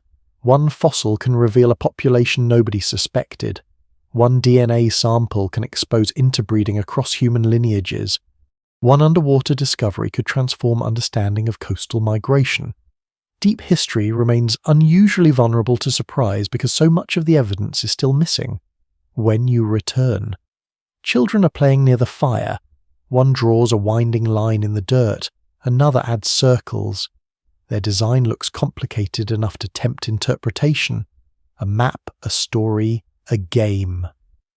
Then one child drags a foot through the whole thing. Gone. You laugh quietly. There is your missing 70,000 years in miniature. Human beings create, use, remember, erase, move. The ground keeps only fragments. Evening settles around the camp. Smoke rises into cooler air. Someone wraps a hide around their shoulders. You look across the familiar faces and realize how misleading the phrase lost history can be. These years were never lost to the people living them. They knew where they had been. They remembered relatives. They told stories. They recognized old camps. The loss happened later. It happened when memory stopped passing forward, when coastlines drowned, when wood decayed, when sediment eroded, when languages vanished, when no one remained to explain the marks. The fire begins to dim. Tomorrow, science will try to rebuild this world from what survived. Tonight, you are simply sitting inside everything that will not. The next morning feels unusually still. The sky is clear. The fire gives off almost no smoke. Someone is sharpening a tool near the edge of camp while two children argue quietly over a small object. Nothing about the scene looks like a scientific mystery, and yet almost every question you now carry belongs to science. Where exactly did these people come from? How long have they lived in this region? How often do they meet other groups? Which technologies are theirs and which were borrowed? How much of their behavior would feel familiar to you? How much would remain completely strange? You have reached the difficult part of the journey, not the part where nothing is known, the part where several explanations can fit the same fragments. You leave camp with a small group and follow a path toward higher ground. The route passes old hearths, scattered stone, animal bones, and patches of ochre-coloured soil. You have seen each of these things before. Now they feel different. Every object can be evidence. Every object can also mislead. Imagine finding a new style of stone point in one layer. What changed? Perhaps a new population arrived. Perhaps the same people invented something different. Perhaps visitors introduced a technique. Perhaps raw materials changed. Perhaps hunting strategies changed. Perhaps the object belongs to a short-lived experiment that never spread. One artifact cannot announce its own explanation. This is why archaeology becomes an argument built from patterns. Researchers compare many sites, dates, raw materials, tool shapes, animal remains, DNA, climate records, pigments, burials, geography. Each dataset adds another piece, but those pieces do not always agree. You reach a rocky shelf overlooking the valley. From here, several possible routes are visible. One follows water, another crosses open ground, a third disappears between hills. You realize how similar scientific reconstruction can be to standing here. The destination may be visible, the exact path is not. Take human migration. Modern genetic evidence shows that populations related to present-day people outside Africa ultimately descend largely from expansions out of Africa. That much is clear in broad outline, but the route and timing are much more complicated. Earlier movements may have occurred before the major expansion that contributed most ancestry to later populations. Some groups may have reached Southwest Asia and disappeared. Others may have moved farther.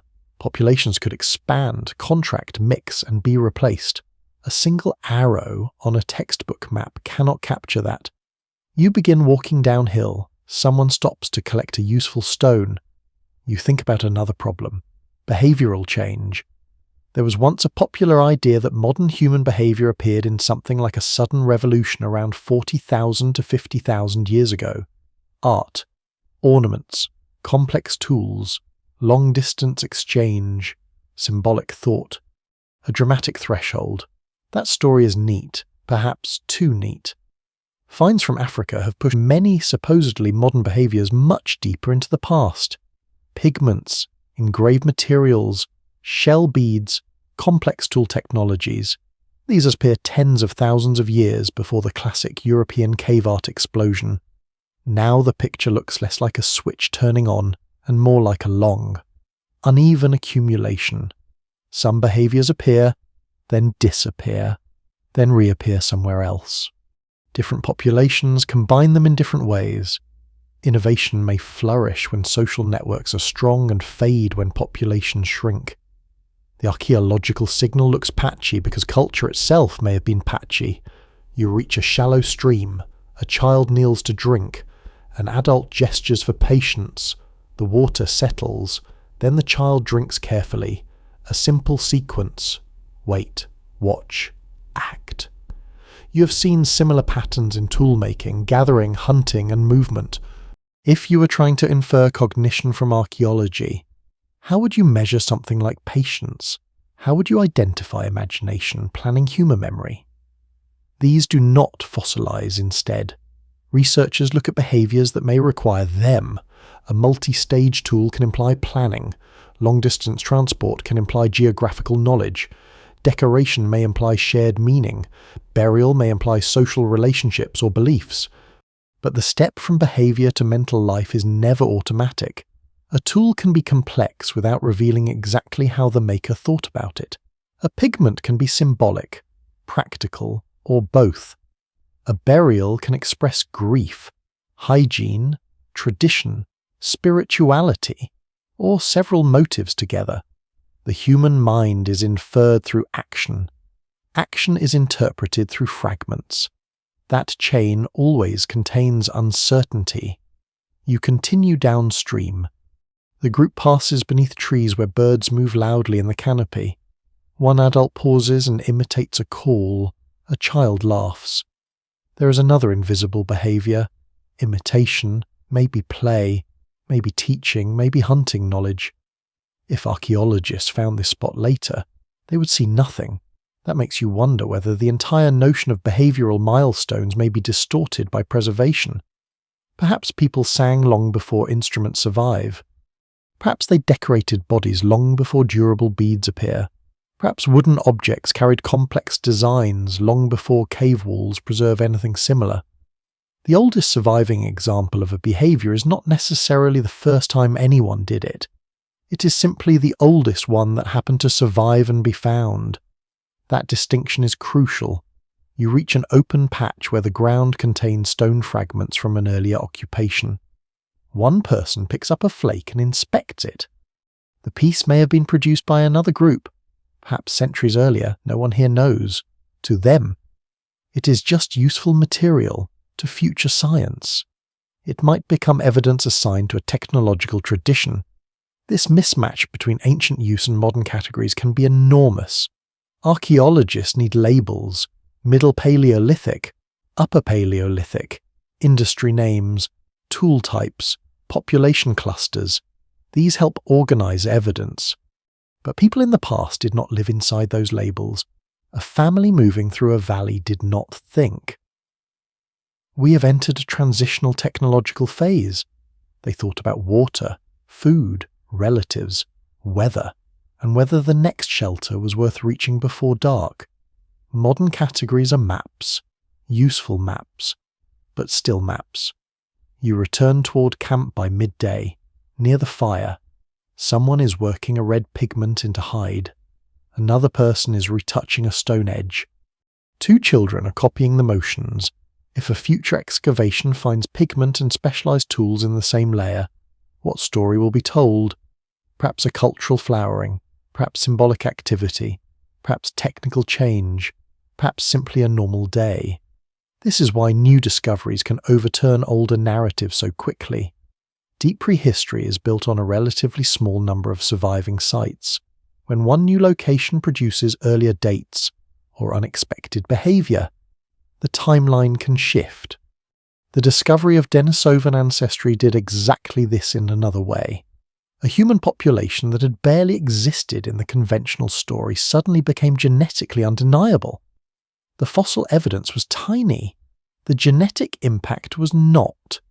Even more intriguing are hints of ancestry from populations that have not yet been matched confidently to known fossils.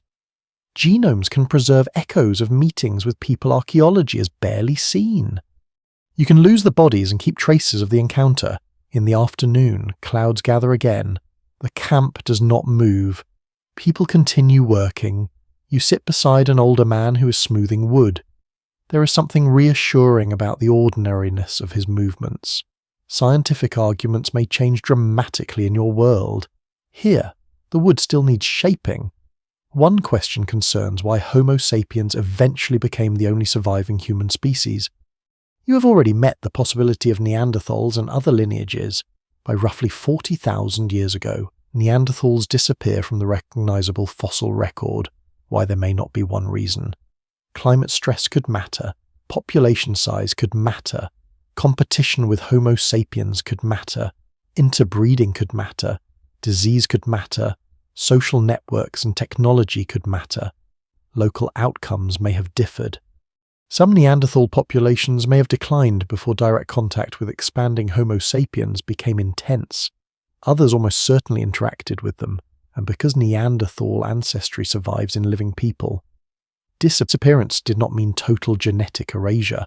Some of them became part of later populations. Extinction can therefore be a misleadingly clean word for a messy demographic process. Another question reaches even deeper. Why does cultural complexity seem to accelerate in some times and places? Perhaps larger populations created more opportunities for ideas to spread. Perhaps environmental instability encouraged innovation. Perhaps symbolic systems strengthened alliances. Perhaps changes in communication mattered. Perhaps the pattern is partly an illusion caused by better preservation and more intensively studied regions. The uncomfortable answer is that several mechanisms may operate at once. Science does not fail because it cannot reduce everything to one cause. Sometimes complexity is the accurate result. Evening approaches, someone adds wood to the fire. You hear familiar voices. The children have grown less strange to you. The rhythms of camp now feel almost predictable. That may be why the uncertainty becomes easier to accept. You no longer need these people to fit one simple story. They do not have to represent a sudden revolution. They do not have to be primitive. They do not have to be exactly like you. They can occupy something more interesting. A human world with its own histories, technologies, mistakes, traditions, and possibilities. Some parts can be reconstructed with confidence. Others can only be framed as probabilities. Others remain completely open. That is not a weakness. It is what honest reconstruction looks like when most of the archive has disappeared. Night settles. You stare into the fire. For generations, people have wanted the deep past to answer enormous questions. When did we become fully human?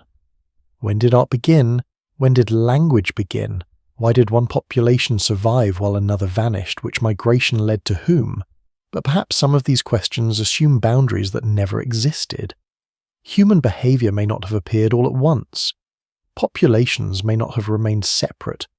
Cultures may not have advanced in straight lines. History before writing may have been as complicated as history after it, probably more difficult to see. The fire cracks quietly. A child laughs somewhere behind you. The sound leaves no evidence. You understand now why science continues revising this age. Each discovery illuminates one small patch. The darkness does not disappear.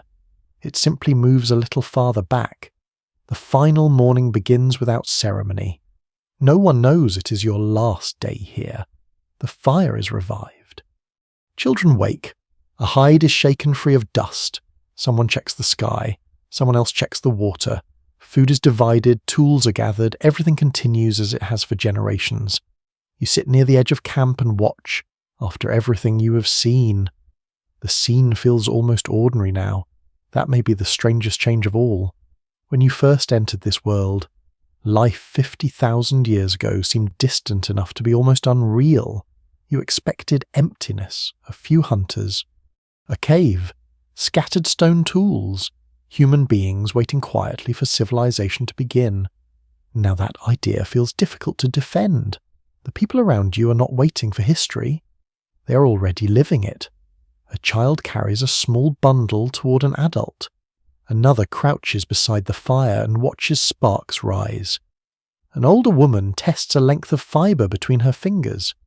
Two adults discuss something while pointing toward the hills.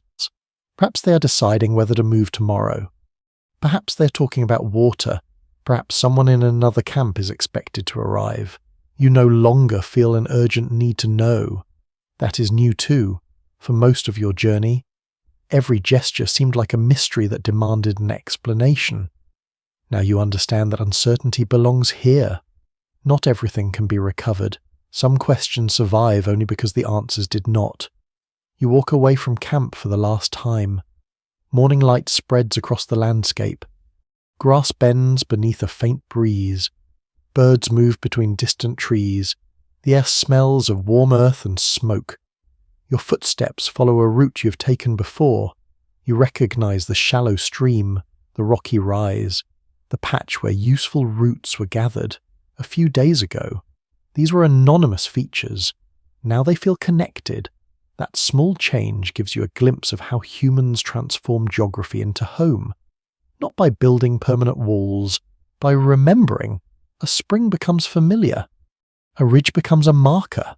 A tree becomes a meeting point. A shelter becomes somewhere people return to. Then stories attach themselves. Someone was injured there.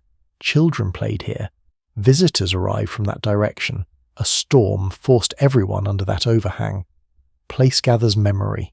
Memory makes place human. You climb the ridge. At the top, you stop. The view stretches far beyond the camp. Somewhere across that enormous landscape are other groups. Some may speak related languages, others may sound completely unfamiliar. Some may be Homo sapiens, farther away.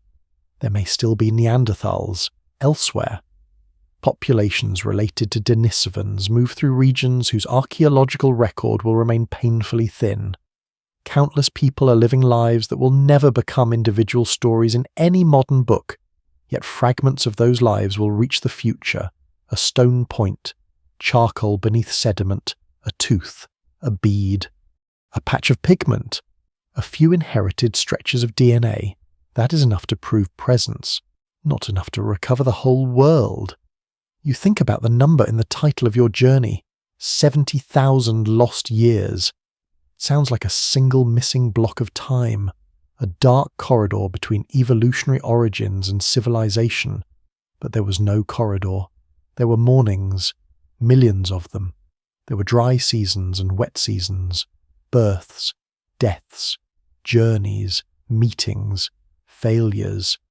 New techniques, forgotten techniques, songs, arguments, meals. Years when animals were plentiful. Years when they were not. Generations that stayed close to familiar country. Others that moved into places no ancestor had seen. Nothing was paused. The human story kept moving every day. What disappeared was the record. You descend toward another old campsite. Only a few traces remain. Stone flakes, ash, a broken animal bone. Imagine arriving here 50,000 years from now. You might carefully excavate these remains. You could identify the stone source, date charcoal, examine microscopic wear, analyze animal species, perhaps recover ancient DNA if conditions were unusually kind. You might write an excellent paper. You still would not know who told the funniest story that evening. You would not know which child hated a particular route. You would not know whether two people sitting beside the fire were siblings, partners, rivals, or old friends. Science can become extraordinarily precise without becoming complete. That distinction is worth keeping. Deep prehistory is not mysterious because researchers have failed to look hard enough. It is mysterious because time destroys information. The longer the interval, the more severe the loss, and yet science continues finding ways around that loss. A tooth can preserve chemical clues to childhood movement. Microscopic scratches can reveal what a stone edge cut. Sediment can contain genetic material even when no recognizable skeleton survives. Proteins can sometimes identify relationships where DNA has degraded. Pollen can reconstruct vegetation. Ice cores and marine sediments can reveal climates far beyond any human memory. The people around you could never imagine these techniques. They could not imagine being studied at all. That makes the situation almost amusing. You have travelled mentally into their world trying to understand them. While they are completely uninterested in explaining themselves to you, they have food to collect. That is probably a healthier priority. Near midday, you return to camp. Someone is repairing a wooden shaft. You sit nearby. The scraping sound is slow and regular. Each pass removes a thin curl. The worker examines the surface, then continues. You have watched similar tasks throughout this journey. What once looked primitive now looks precise. What once looked simple now reveals layers of learned behavior. That may be one of the most important shifts in how you see this period. Complexity does not require skyscrapers. Knowledge does not require writing. History does not require kings. A society can leave few durable objects and still possess detailed ecological knowledge, intricate relationships, traditions, technical expertise, language, memory, humor, and symbolic worlds. Material simplicity and mental simplicity are not the same thing. The afternoon grows warmer. Children move towards shade. Someone returns carrying gathered food. The smell of roasting roots soon mixes with smoke. You eat beside the group one last time. The meal is modest. Nobody seems disappointed. Food is passed. A child receives something sweet and immediately becomes more interested in dinner. Again, very little about the moment feels alien. You wonder how many generations separate you from these people, not simply in biological terms, in accumulated memory. Your world contains technologies built on discoveries made by people who remembered discoveries made by people before them. Writing eventually expanded that memory enormously. Later, printing multiplied it. Digital storage multiplied it again. You inhabit layers of information so deep that no individual could learn more than a tiny fraction. Here, knowledge still moves mainly through living people. That makes every generation a bridge, if enough knowledge crosses. The tradition continues. If it does not, something disappears. Perhaps that is why prehistoric culture can seem to advance unevenly in the archaeological record. A technique appears, then seems absent. A form of ornament becomes common, then rare.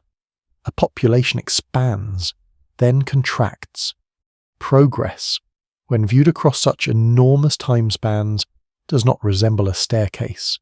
It resembles a landscape. Ridges, valleys, paths that stop, paths that reconnect. Some inventions may have been discovered more than once. Some ideas may have spread widely, then vanished locally.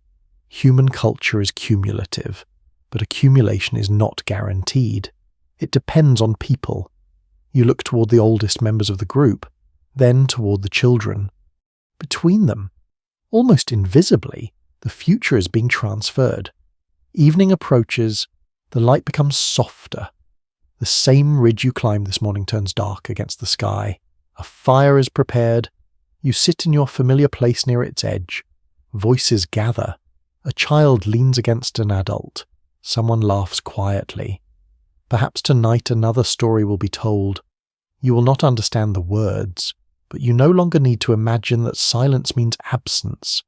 Behind every archaeological fragment stood a noisy, complicated human day. Behind every genetic lineage were people who never knew they were genetic lineages.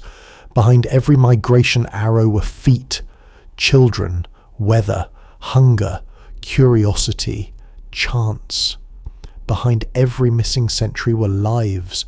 That may be the answer hidden inside the mystery of the lost years.